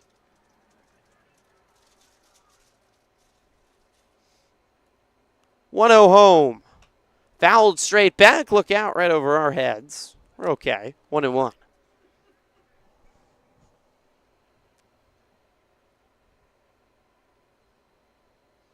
Three runs on 3 hits, 1 error for the Jacks. 2 runs on 4 hits, 1 error for the Rush. An eventful 4th inning. Back in 4th ball game. 1-1 from Camper. Is hit high in the air to left. Quadras racing back, looking up over his head, and rolling all the way to the track. 1 run is across. Eli hustling. The relay is cut off, and the Jacks extend the lead. A 2 RBI double from Binion Gebhardt makes it 5-2 Lumberjacks. He catches a pitch that he can handle. It's low and in his power zone, low and inside. He just turns the barrel and turns and burns. And there's really nothing else for Quadras to do but chase it down and try to prevent extra bases, even more past the double. The Lumberjacks this time through, as soon as Nehemiah House comes out, turn it up and pad their lead and starting to show that they need to get back in the win column.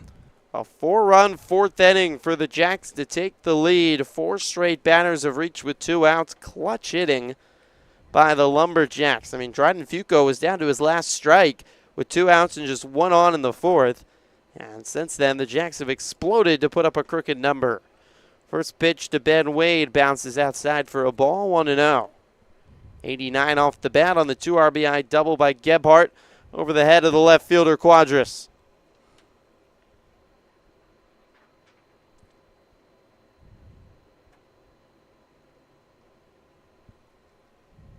One-0. Popped up right side out of play. 1 ball, 1 strike. Started with a single by Owen Fuco after 2 outs. Dryden Fuco worked a walk. Logan Warden an infield single. Nick Eli a 2 RBI single up the middle. And then Binion Gebhardt a 2 RBI double to the left field wall. Camper at the belt. Peeks back in second and delivers a slider outside. 2 balls, 1 strike.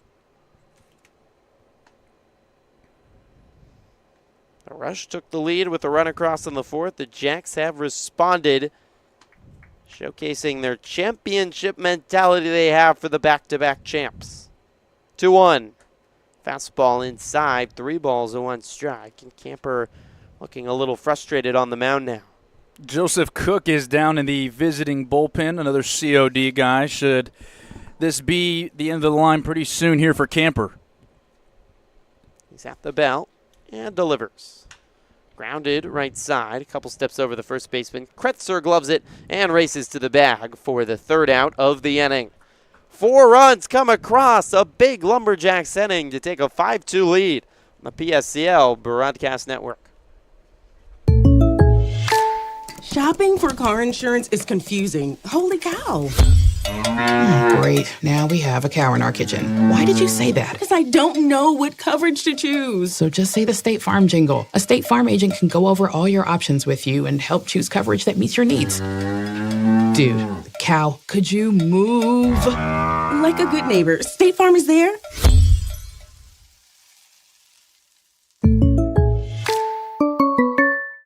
Outdoor living in the Coachella Valley is spectacular, and Tessera is the premier builder of outdoor living spaces in the desert. Nobody does it better than Tessera. From one end of this valley to the other, from Palm Springs to Rancho Mirage, Palm Desert, to Indio and La Quinta. For 35 years, we've created the ultimate in outdoor living, landscaping, pools, and patios, so you and your family can enjoy each other. Live well. Live Tessera. Desert Air started right here in the Coachella Valley in 1954, and we've been welcoming customers to our family ever since. With nearly 70 years of proven trust, dependability, and experience, we've got the AC and heating expertise to help you all year round. Plus, our factory-trained technicians provide well-informed maintenance, repairs, and installation, so you get our industry-best products with industry-best service. Contact our family at Desert Air. We'll make sure you live comfortably, always.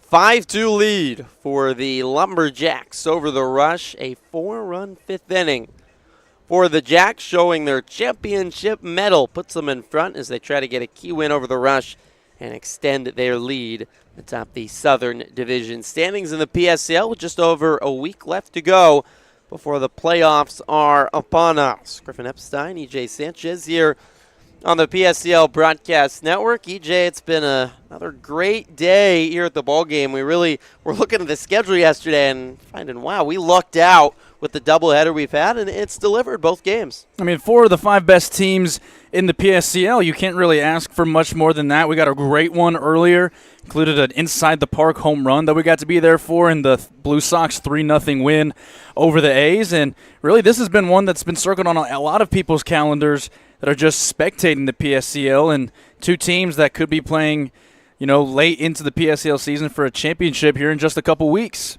Solly Winter leads off in the top half of the 5th for the Rush. First pitch home is a swing and a miss on an 84-mile-per-hour fastball. Rush have scratched across a run apiece on Drew Perry the last 2 innings, but Perry now has some run support, a 3-run lead. The 0-1, a breaking ball at the knees, and it's no balls and 2 strikes to Winter. Ready-on-ready matchup. 4 hits apiece, but a 3-run lead for the Jacks. The 0-2 chopped off the end of the bat and trickling foul.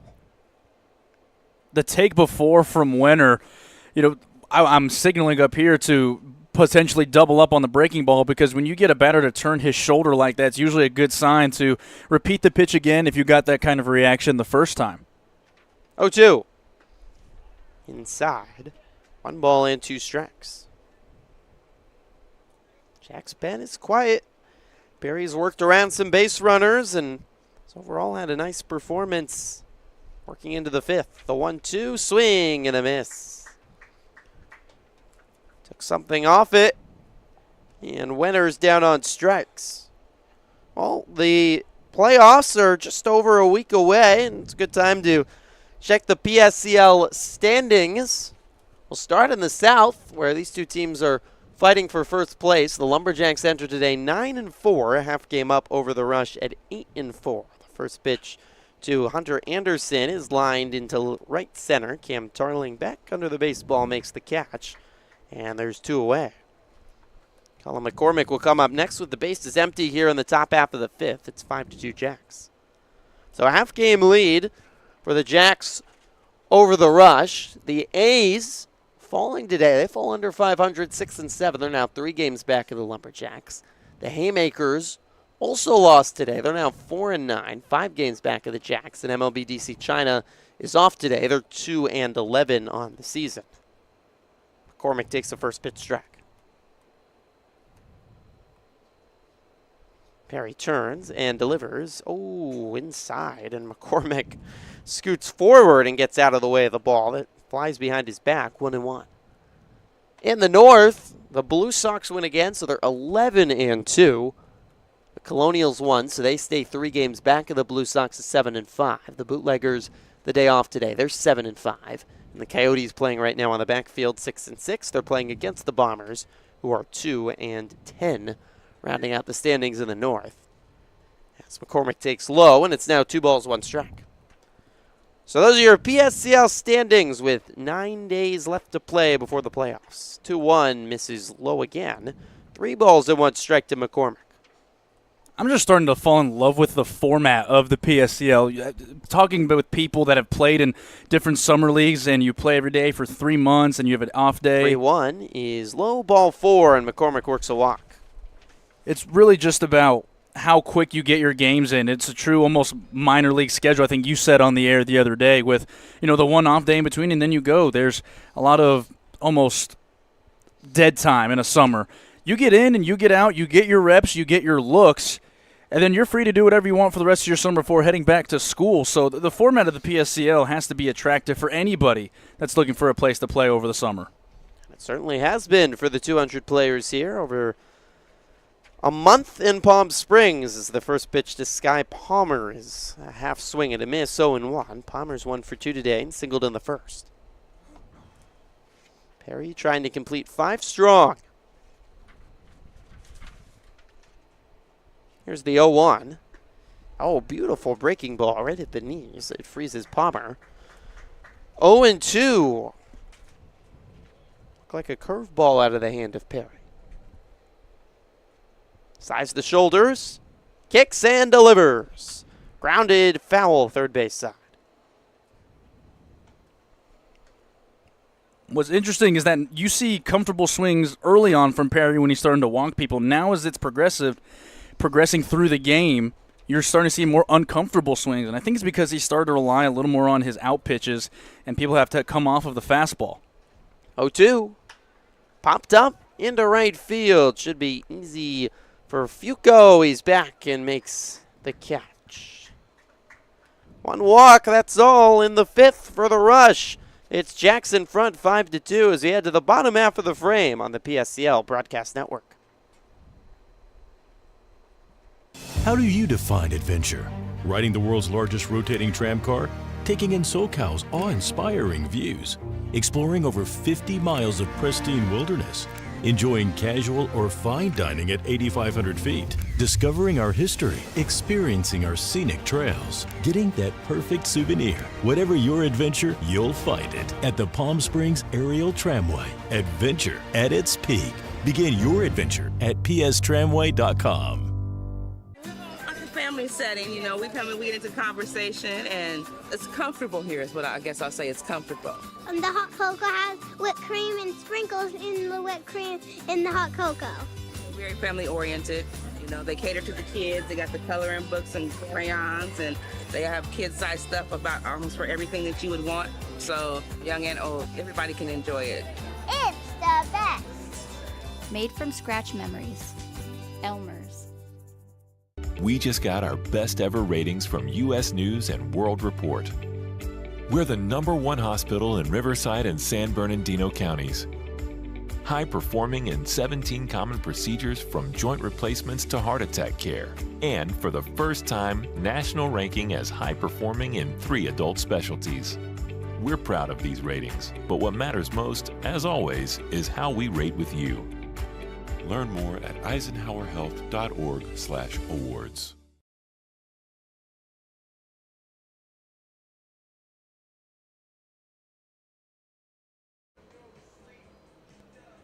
Bottom 5 from beautiful Palm Springs, California in the Coachella Valley.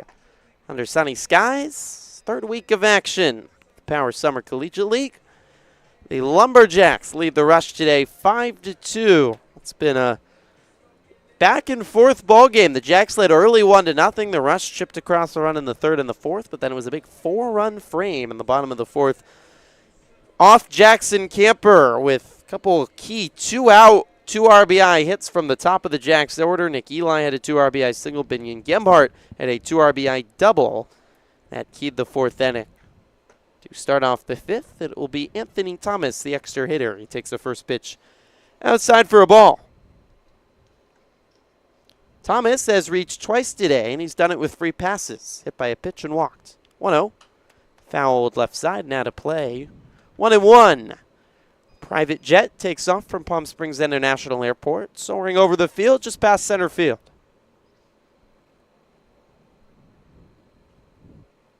Making a deep rumbling sound.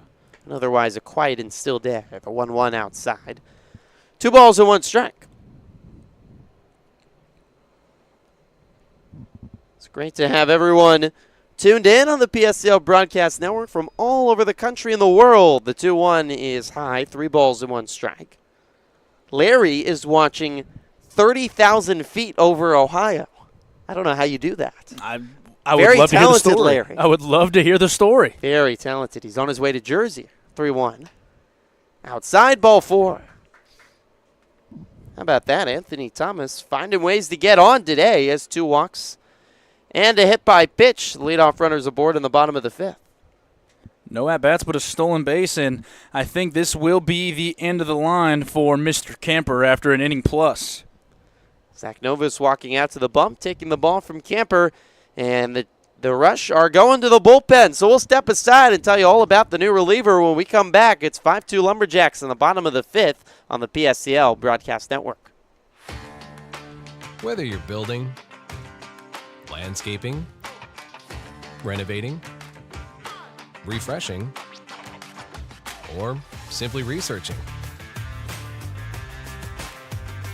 rent the right size tools for your size jobs. In store, online, or in-app at Sunbelt Rentals, where tools rule.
Two locations with something for everyone. Stuffed Pizza Bar and Grill.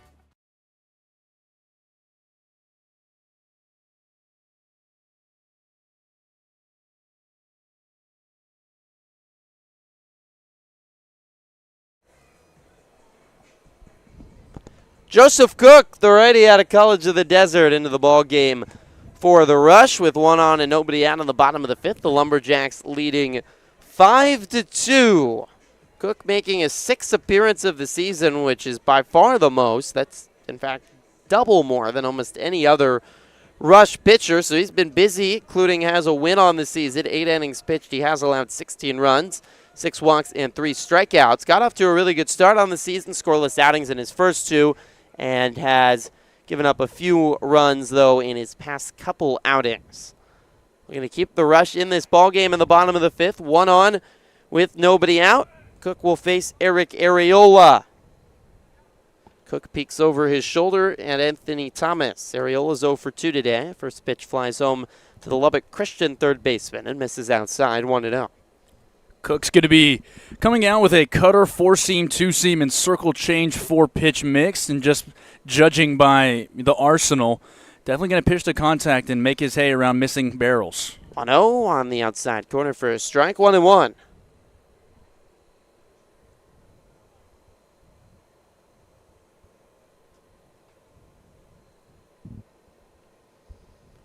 Cook, a long look in for the sign. Finally has it from Alec Batista. Kicks and delivers. Fouled straight back, right off the top half of the backstop, the bottom of the screen. 1-2. When you're facing a guy like Cook, it's almost sometimes easier to have a guy with a ton of velocity and something that's just going to move flat, and you only have to worry about one off-speed pitch. Having to worry about multiple pitches that are still going to be firm but have different movements makes it a lot tougher to key in on one. 1-2 is flied back right over our heads and out of play.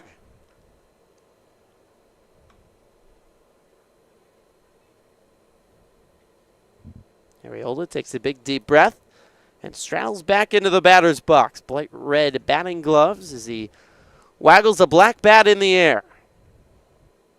Cook nods, kicks and delivers inside, and Arriola hustles out of the way to avoid being hit. 2 balls, 2 strikes. Jacks are just 6 outs away from a big victory to extend their lead over the Rush in the top of the Southern standings. 2-2 outside. And it's a full count to Eric Arriola. Every half game counts with a win. Today the Lumberjacks would go ahead a game and a half, and with 9 days to play, makes it all the more hard to try and catch up and clinch that number 1 seed out of the division. Here comes the payoff. Lined left side over the glove of the leaping Cunningham and into left field, a base hit. Bobbled and lost by Quadras in left. It's rolling in front of him. Finally picks it up. The throw down to second is well late. Arriola takes advantage of an error in left by Quadras to advance the base, while Anthony Thomas goes to third. So there's 2 in scoring position, and the Lumberjacks are threatening to put this ball game away in the 5th.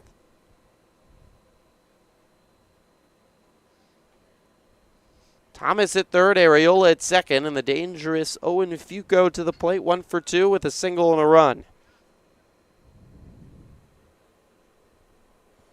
Infield is in for the Rush, all 4 infielders with their toes on the grass. First pitch home is popped up into right field, down the line, could be trouble, but it goes foul. A couple of feet to the right of the right field foul line.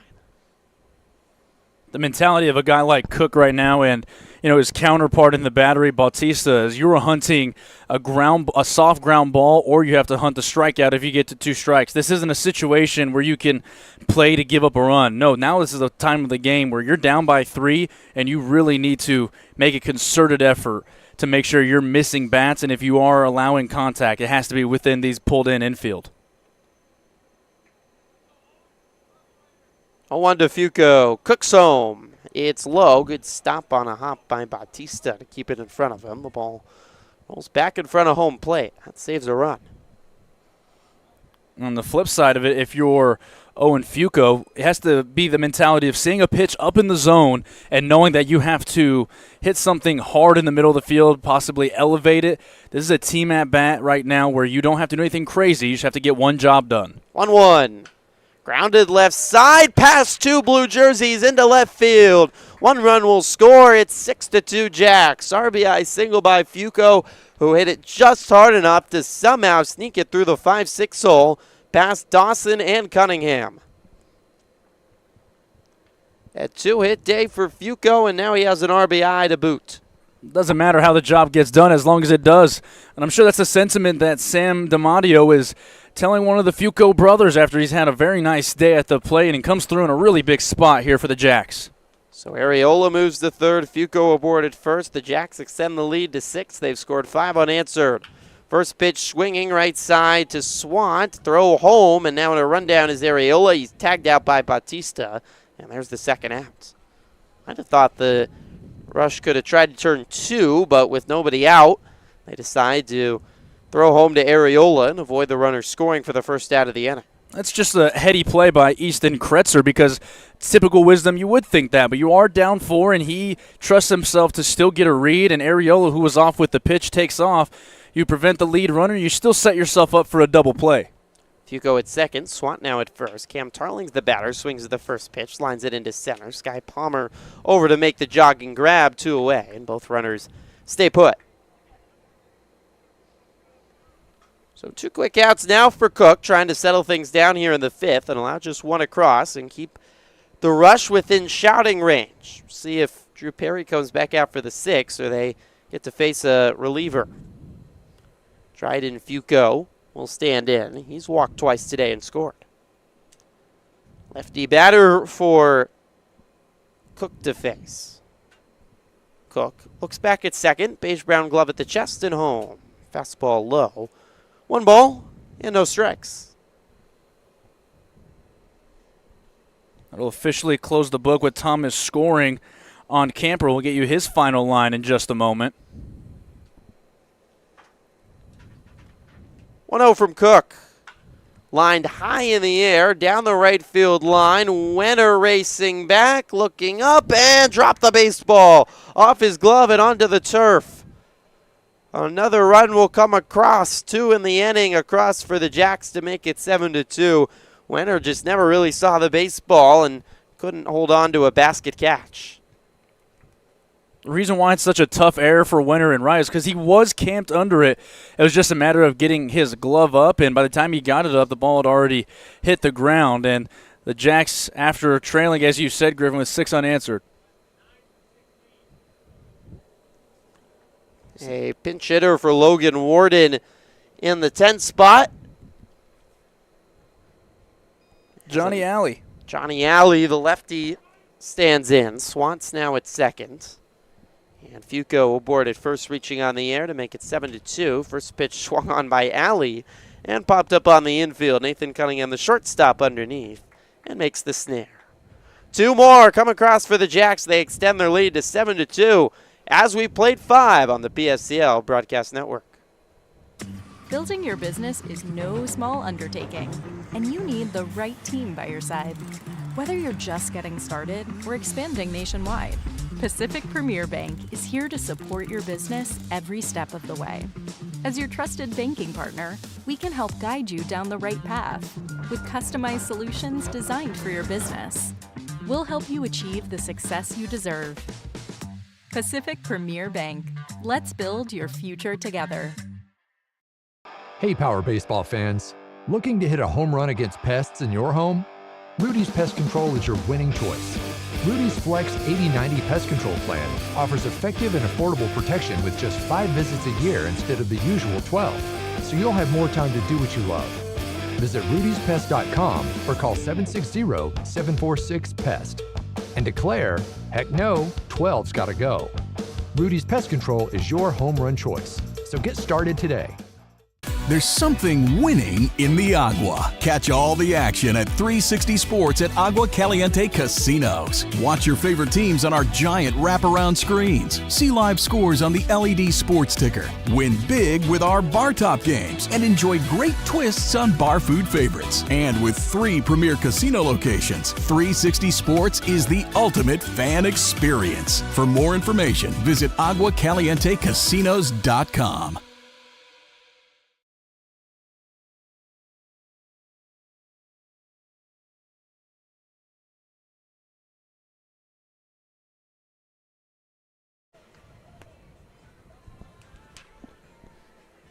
Seven to 2 lead for the Jacks over the Rush as we start the top half of the 6th inning from Palm Springs Stadium.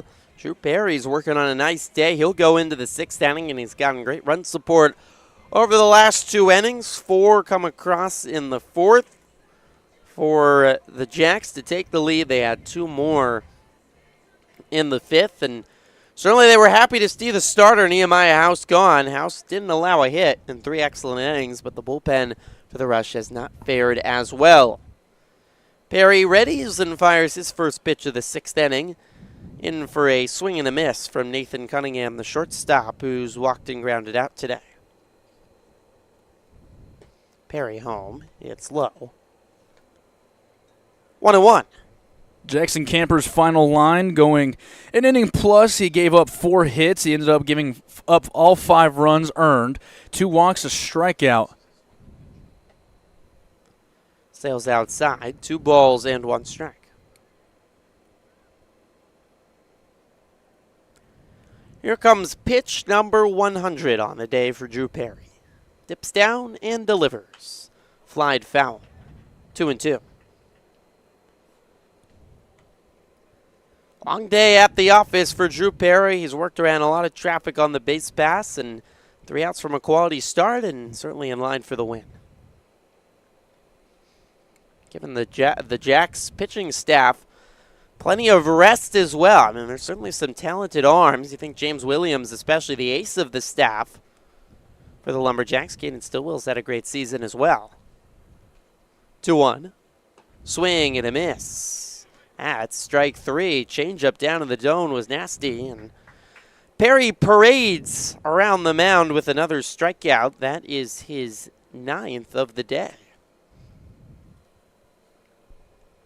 Nothing's changed really for Perry as he's moved throughout his day, other than maybe potentially a couple of sequences here and there. But the recipe will always be the same, to stay ahead of hitters and being able to mix up your pitches on both sides. So it's Alex Bautista now. Ready takes the first pitch outside. He's reached and scored on a walk. 1 out, base is empty. The top half of the 6th, a 7-2 lead for the Lumberjacks over the Rush.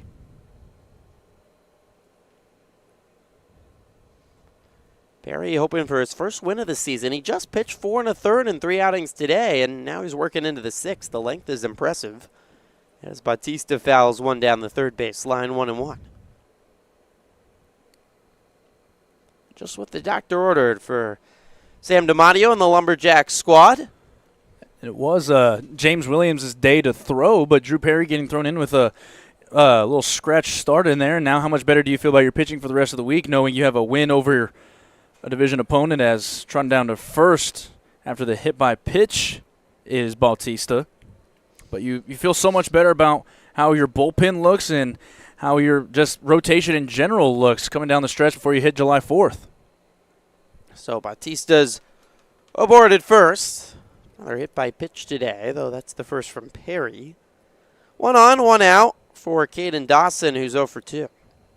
7-2 lead for the Lumberjacks over the Rush, and the Rush will use a courtesy runner. Christian Angelo takes Bautista's spot at first, which maybe is a little surprising because Bautista had a stolen base last time he was on the base pass. Not that you typically see that from catchers. First pitch sails high for a ball, Caden Dawson. There's a catcher in the booth that was 80% on stolen bases. I was fishing for a response from you, EJ. You got it. Hook, line, and sinker. Here's the 0-1. It's low, and as Wade tried to pop out of his crouch, the glove-to-hand transfer did not go as intended. And Bautista, in fact, the pinch runner, Angelo, is down to second with a stolen bag of his own. So he's in scoring position. The Rush need 5 to tie and 6 to take the lead here in the top half of the 6th.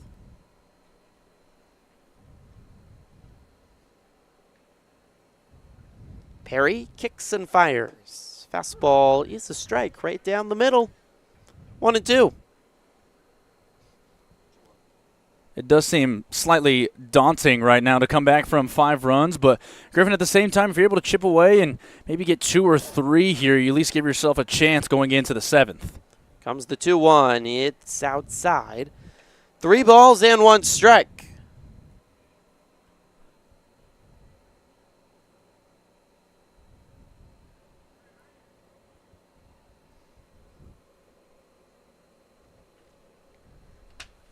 (3-1) is fouled left side, and it's worked full. Great day of baseball today. It'll be another good one tomorrow. Some intriguing matchups on the stadium. The Colonials and the A's. That'll be an important one. The A's have been so up and down. The Colonials have been kind of a dark horse. It's 9 o'clock on the stadium. And then the Bombers and the Haymakers round out the ball game. It's the 3-1 sails high. That's ball 4. Dawson aboard with a walk, and a little bit of trouble here for Perry in the 6th, as there's 2 aboard with 1 out, and Sam DiMatteo walking on out from the Jacks pen to have a word with his big righty. And it looks like that will be the day. And what a day it was for Drew Perry as he'll go to the bullpen, and we'll tell you all about the new reliever, Saul Fergoso, when we come back. Fergoso coming out of the pen for Perry to try to get the last 5 outs of this ball game for the Lumberjacks. They lead 7-2 on the PSCL Broadcast Network.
Saul Frigoso on the bump for the Lumberjacks, SoCal native, Inland Empire native out of beautiful Moreno Valley.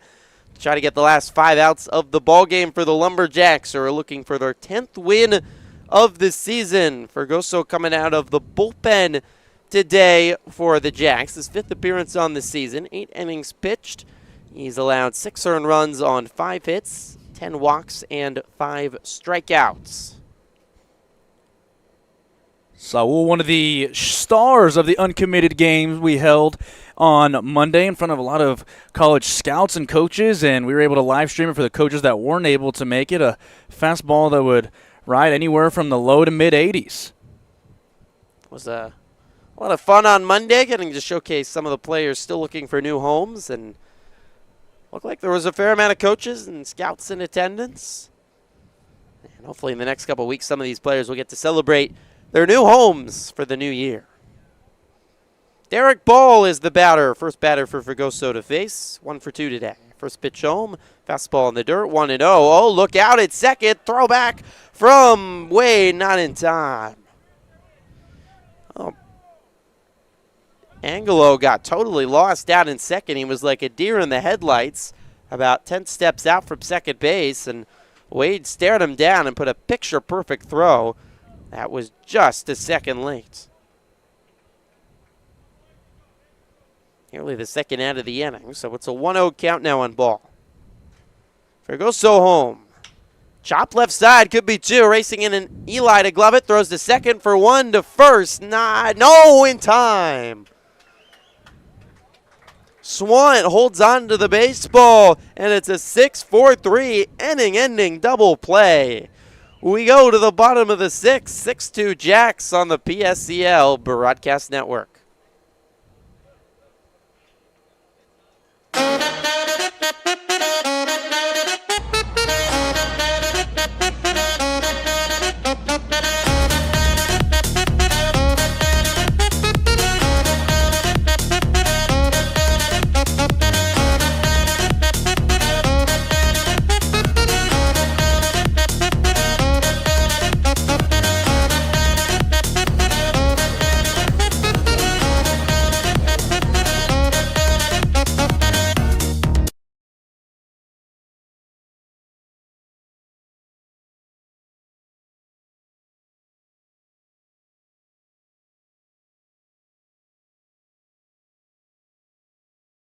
There's something winning in the Agua. Catch all the action at 360 Sports at Agua Caliente Casinos. Watch your favorite teams on our giant wraparound screens. See live scores on the LED sports ticker. Win big with our bar top games and enjoy great twists on bar food favorites. And with 3 premier casino locations, 360 Sports is the ultimate fan experience. For more information, visit aguacalientecasinos.com.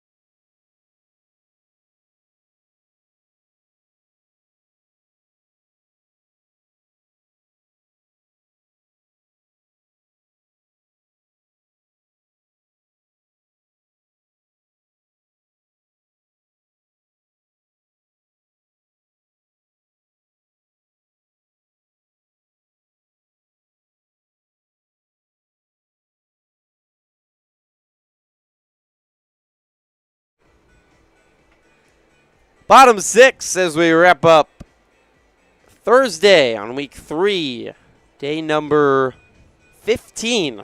My goodness, 15 of the PSCL. It's a lot of days.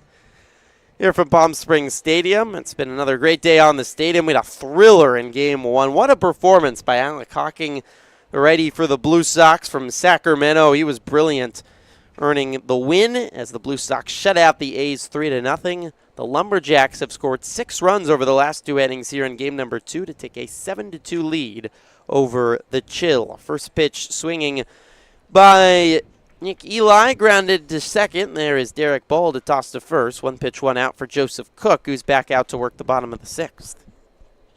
And he closed the line on Camper, who went an inning and gave up 5 runs, 4 hits, 2 walks, and a strikeout. And also Drew Perry with a little tip of the hat to Fregosa, who gets rid of his base runner. Went 5 1/3, 2 runs, 4 hits, 9 strikeouts. Brings up Binion Gemhard, who had a big 2 RBI double over the head of the left fielder Quadras back in the big 4-run 4th. Takes a first pitch low for a ball, 1-0. Last chance for the Rush in the 7th as here's the 1-0. Grounded third base side. Picked up by Dawson. Throw across the diamond in time. Beats Gebhardt by 2 strides. And there's 2 outs. In the top half of the 7th, it'll be Quadras, Kretzer, and Wenner due up for the Rush. Ben Wade comes to the plate with 2 outs and the base is empty. Wade's 0 for 2, hit by a pitch in the first and scored the first run of the ballgame.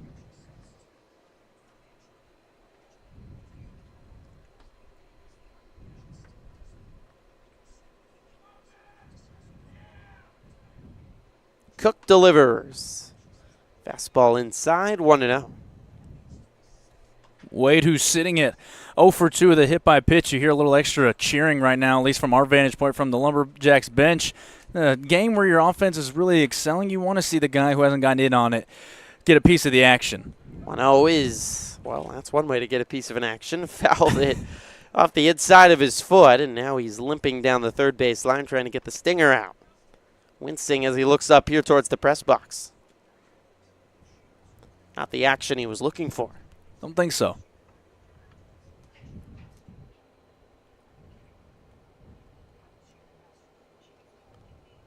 One from Cook. Softly grounded left side. High hop. Fielded by the shortstop Cunningham. Throw is sailed way over the head of the first baseman Kretzer and out of play. A bit too tall and then some.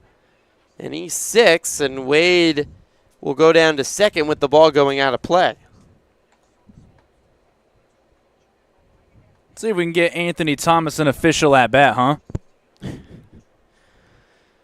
Thomas, free pass after free pass today. 2 walks and a hit by pitch and a run. He's been Mr. Patient at the plate.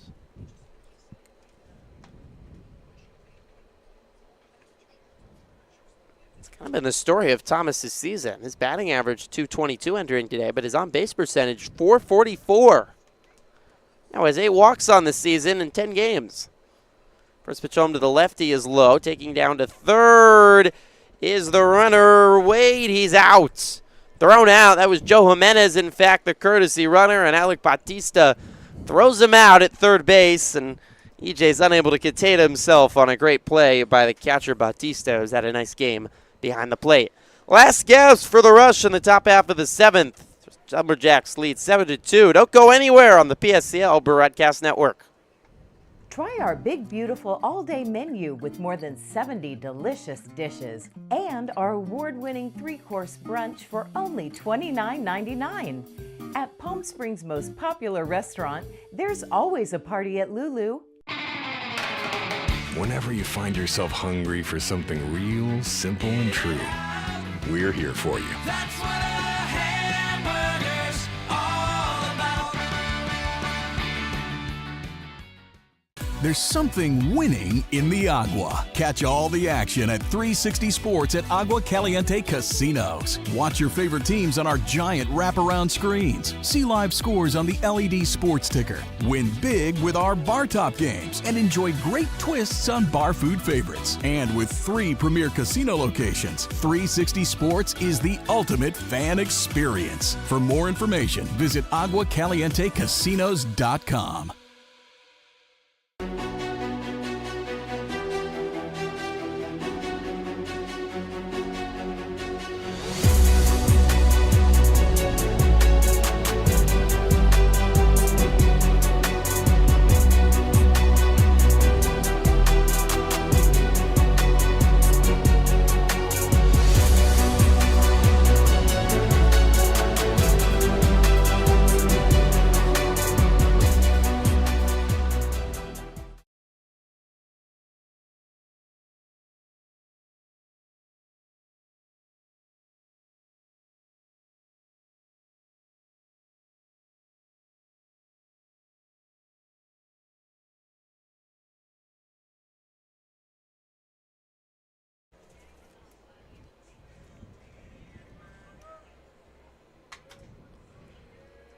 Welcome back to Palm Springs Stadium. The Lumberjacks are 3 outs away from holding on to first place in the Southern Division and extending their lead to a game and a half up over their opponents today, the Rush. The Rush will send the bottom 3 in their lineup against Saul Fregoso. Daniel Quadras, Reading batting left fielder, leads off. He's 0 for 2 today. First pitch home, fastball right down the middle, 0-1. Easton Kretzer and Sully Winner will follow, both who have singles today. Rush have not scored since a run in the 4th. The 0-1, swing and a miss. Big fastball, 83, 0-2. With a spin rate over 2,200 as well. Not only is it fast in terms of miles per hour, but it becomes a heavier ball that makes it hard to barrel up, especially if you get it in on your hands. Here's the 0-2. It's fouled right side.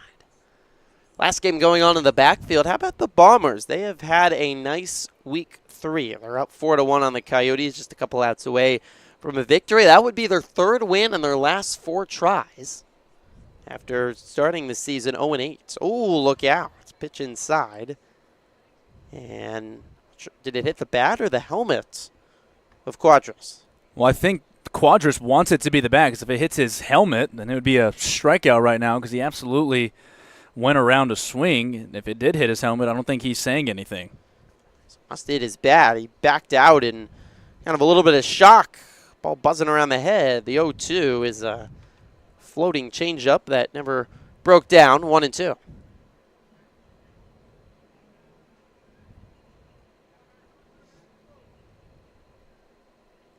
Fregoso at the belt, kicks and delivers. Outside, 2 balls and 2 strikes.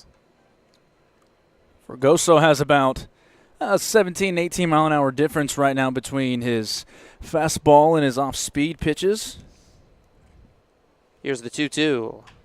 Popped up right side, down the right field line. Fuco gives chase, but it goes out of play.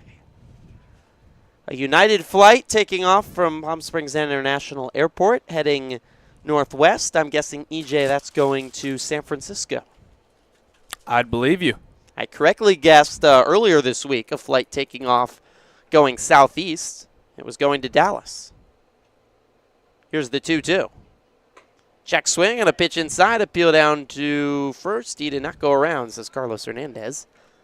And it's a walk to lead off the 7th for Daniel Quadras. He's aboard, and it will bring up Easton Kretzer. That's what I thought. They're going to send him back. I had it as 2-2 as well. I mean, we all did, but Quadras put on a good acting performance. He had it down, and no one was stopping him. Sometimes there's plays that are worked in. I remember when I was in college, we had a ball 4 play to where if it was 2-2 and after a couple of consecutive foul balls, if the next pitch was a ball, everybody would just kind of trot. And in that instance, as a fielder, you don't really know what to do, and you take 2nd and 3rd easily. Here's the payoff. Low ball 4. So now Quadras will actually get to go down to first base with a walk. For the sake of my scorebook that I'm writing in pen right now, I do appreciate that from Daniel, having a good eye to finish off his day that's seen him get on base a couple of times. Now it's Easton Kretzer, the Parker, Colorado native, who's 1 for 2 today with a single in a row. Pitch home. Kretzer slaps one left side past the diving Areola and into left field, base hit. The Rush aren't done just yet. They have 2 on with nobody out. They need a 5 spot to tie the ball game here in the top half of the 7th. Is there any better medicine for a slump than a visit from Dad? I mean, Kretzer came in. He's matched and doubled his hit total from the last week just today as soon as family's able to come make the trip. That's what his dad said. He said he wanted to come here and make sure to get himself out of his slump, and mission accomplished. Solly Wenner digs in and takes a first pitch strike on the outside corner, 0-1. I guess that's a message to all the parents tuning in. If your kid falls into a slump for a couple days, just take the flight out, encourage them, maybe some home-cooked meals, and they'll be right back to their best selves. 0-1 is low, 1 ball and 1 strike. I'm certainly the same, a couple of home-cooked meals, and I'm feeling a whole lot better. I was going to say, if any of these parents want to drop off a home-cooked meal in the front office we'll be up in the press box. Or in the intern office for us, we'll gladly take that off your hands. 1-1 to Wenner. He is low, 2 balls and 1 strike. Wenner's 1 for 2 today with a single in the 3rd.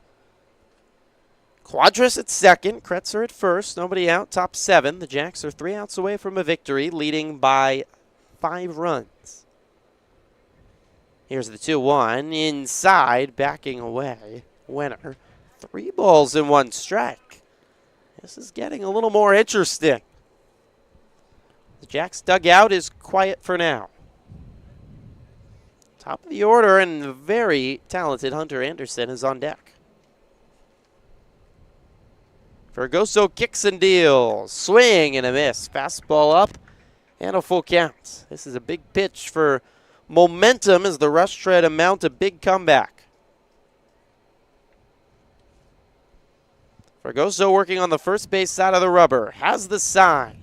Sets at the belt. Peeks back at second. Kicks and delivers. Fastball on the outside corner. Strike 3.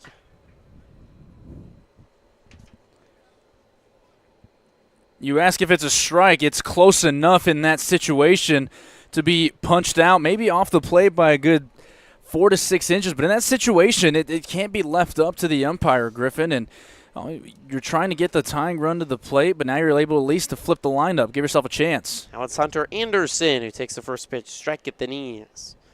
Anderson, who entered today hitting .750 on the season, doesn't have a hit, but he has 2 walks. Is that good? Pretty good. Pretty good. Here's the 0-1. Flared foul, straight back 0-2. Typically as a batter, it's so unique in baseball, you fail 2/3 of the time, you're an all-star. But Anderson is succeeding 3/4 of the time. It's making the rest of us look bad. Truly is. He's yet to have a bad day at the ballpark this summer. Trying to help out his squad here. 0-2, well outside and back to the backstop over the head of Wade, and both runners will advance. Quadras to third, Kretzer to second.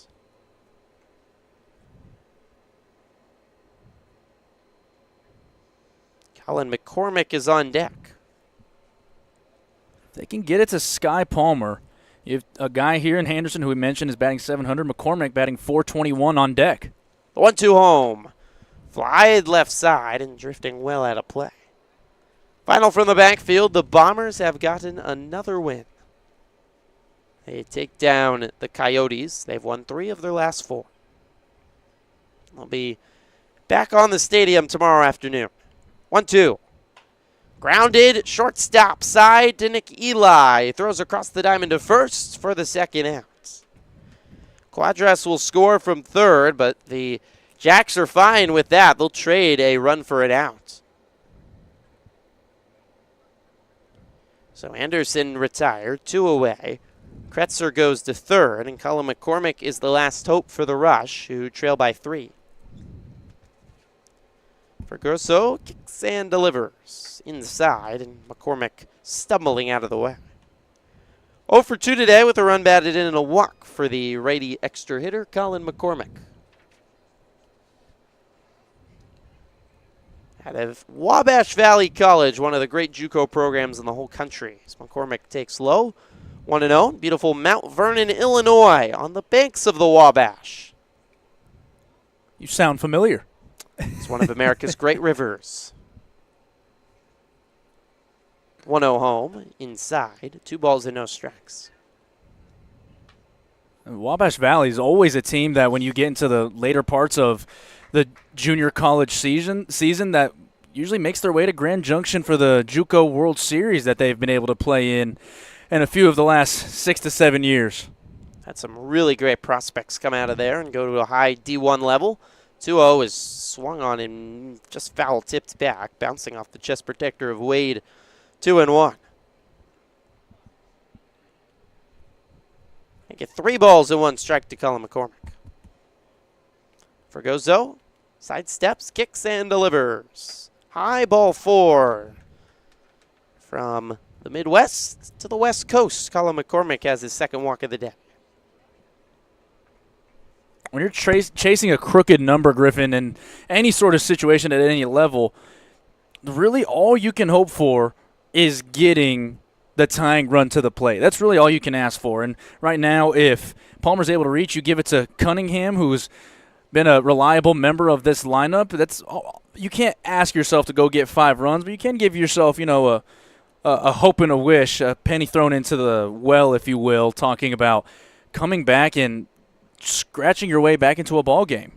Pinion Gebhardt, second baseman, gave a quick few words of encouragement to Saul Fregoso, looking for the final out for the Lumberjacks to secure an important victory. It faces the righty Sky Palmer, 1 for 3 today with a single back in the first inning. First pitch home, lined up the middle, diving Eli past his glove and into center field. Base hit for Sky Palmer, and the tying run comes to the plate for the Rush here in the final frame.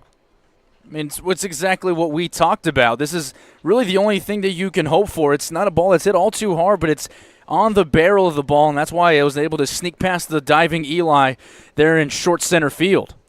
Kretzer, the runner that scores. McCormick at second, Palmer at first. Cunningham, the tying run to the plate with the Rush now trailing 7-4. Fregoso home. It's outside, 1-0. Look down at first as a back pick throw. Just late, Sky Palmer scampering back to the bag. Both Ben Wade and Alex Bautista have had their eyes on runners falling asleep at first. And not one but 2 Rush got thrown out in the first with that similar scenario. 1-0 to Cunningham. High, ball 2. Jack's bullpen is still quiet. Alec Bautista, who's reached twice today, is on deck for the Rush. 7-4 lead for the Jacks here in the top of the 7th and out away from victory. 2-0. High again. 3 balls, no strikes. And if I'm Ben Wade, I probably would have taken that meeting just a second earlier just to know what your plan is with Cunningham. He has 4 extra base hits, 2 doubles, 2 triples, so it's not like it's out of the realm of possibility for him to find a gap right here and make it that much easier for the Rush to come back. But it's an opportunity just to settle down Saul and let him know that he has to force the action, and you can't be giving up free passes in this situation and bring the go-ahead run to the plate. All the Jackson Fregoso need is 1 more out. Peeks back at second base. Nods. Kicks and delivers. Inside, ball 4. It just missed. A 4-pitch walk to Cunningham, and the bases are loaded. What a comeback this would be for the Rush. Bases loaded, 2 outs, and Alec Bautista, the catcher, coming to the plate. Sam DiMatteo walking out onto the mound to tack with Fregoso. The tying run is at first base. The go-ahead run, Alec Bautista coming to the plate. I'd be curious to see if Sam DiMatteo is asking about the availability of Binyam Gebhardt, who has been a reliable pitcher for them out of the bullpen, and he's a position player. He's hot, and the mentality of some of them is you just need a couple of pitches and you're good to go. He didn't throw too many pitches yesterday, so I'm sure if it ever got to that situation, Binyam probably confirming if he's ready to go or not, but also just a pep talk to his pitcher. McCormick at third, Palmer at second, Cunningham at first with 2 outs in the top of the 7th.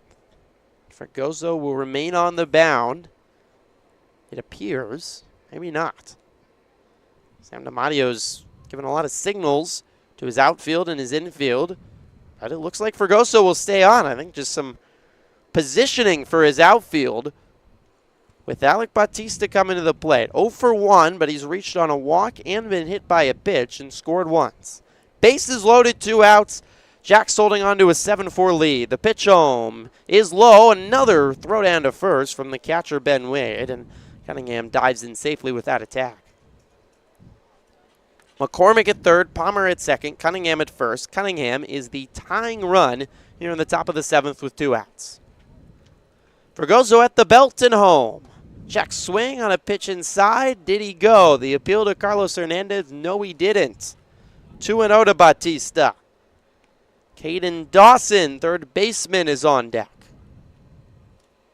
Fregoso still working quickly. 2-0. Outside ball 3. It's 2-1, make it.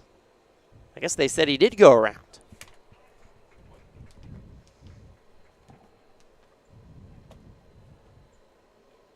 Here's the pitch. Chopped off the end of the bat. It's a foul ball. It just hit off the foot, or either, I think it might have just been the plate. Carlos Hernandez Bautista signaling. seems okay. He's signaling in the field, excuse me, Griffin, that it did go off of his leg. So I think we do have it right at 2-2.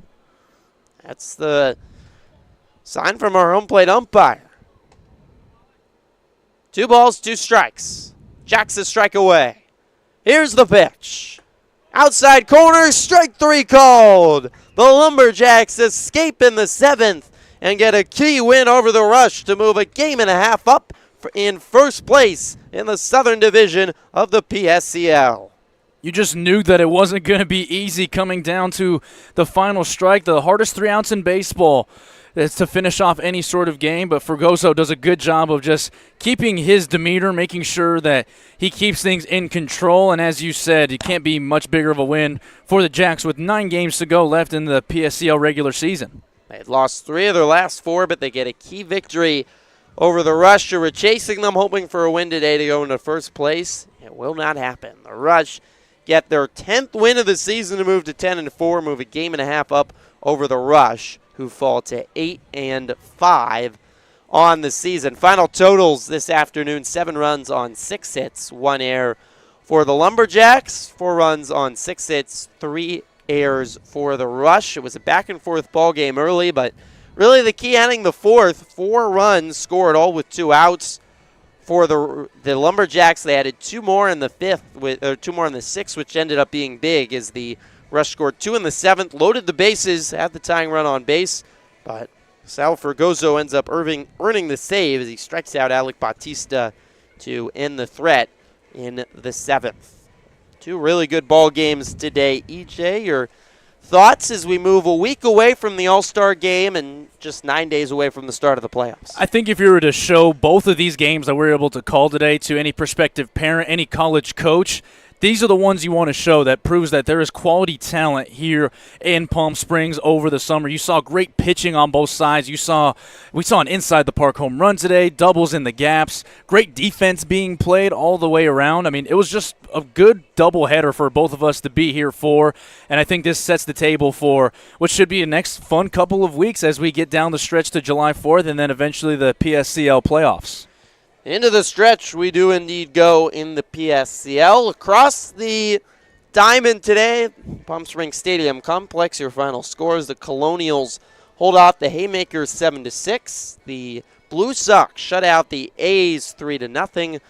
The Bombers over the Coyotes 4-2. And you've just watched the Lumberjacks take down the Rush by a final score of 7-4. Coming up tomorrow, another great doubleheader on the stadium on the PSCL Broadcast Network. The Colonials and A's open up the action at 9 o'clock. And then the Red Hot Bombers take on the Haymakers at 11:30 here at Palm Springs Stadium. Stephen Buxton and Cole Pavelio will have your call tomorrow morning starting at 9 o'clock on the PSCL Broadcast Network. EJ, this was a lot of fun. Let's try to do it a couple more times before the end of the season. I'd be down for that, especially if we get quality like this. You and I had a blast up here.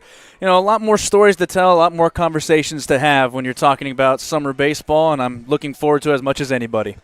Once again, the final score here in the stadium finale, the Lumberjacks take down the Rush by a score of 7-4 in a game time of 2 hours and 18 minutes on another picturesque day from Palm Springs, California. For our entire PSCL Broadcast Network crew, Stats Analytics, Ethan Gomolka, my partner EJ Sanchez, I'm Griffin Epstein. So long from Palm Springs as the Jacks stay in first place with a 7-4 victory over the Rush.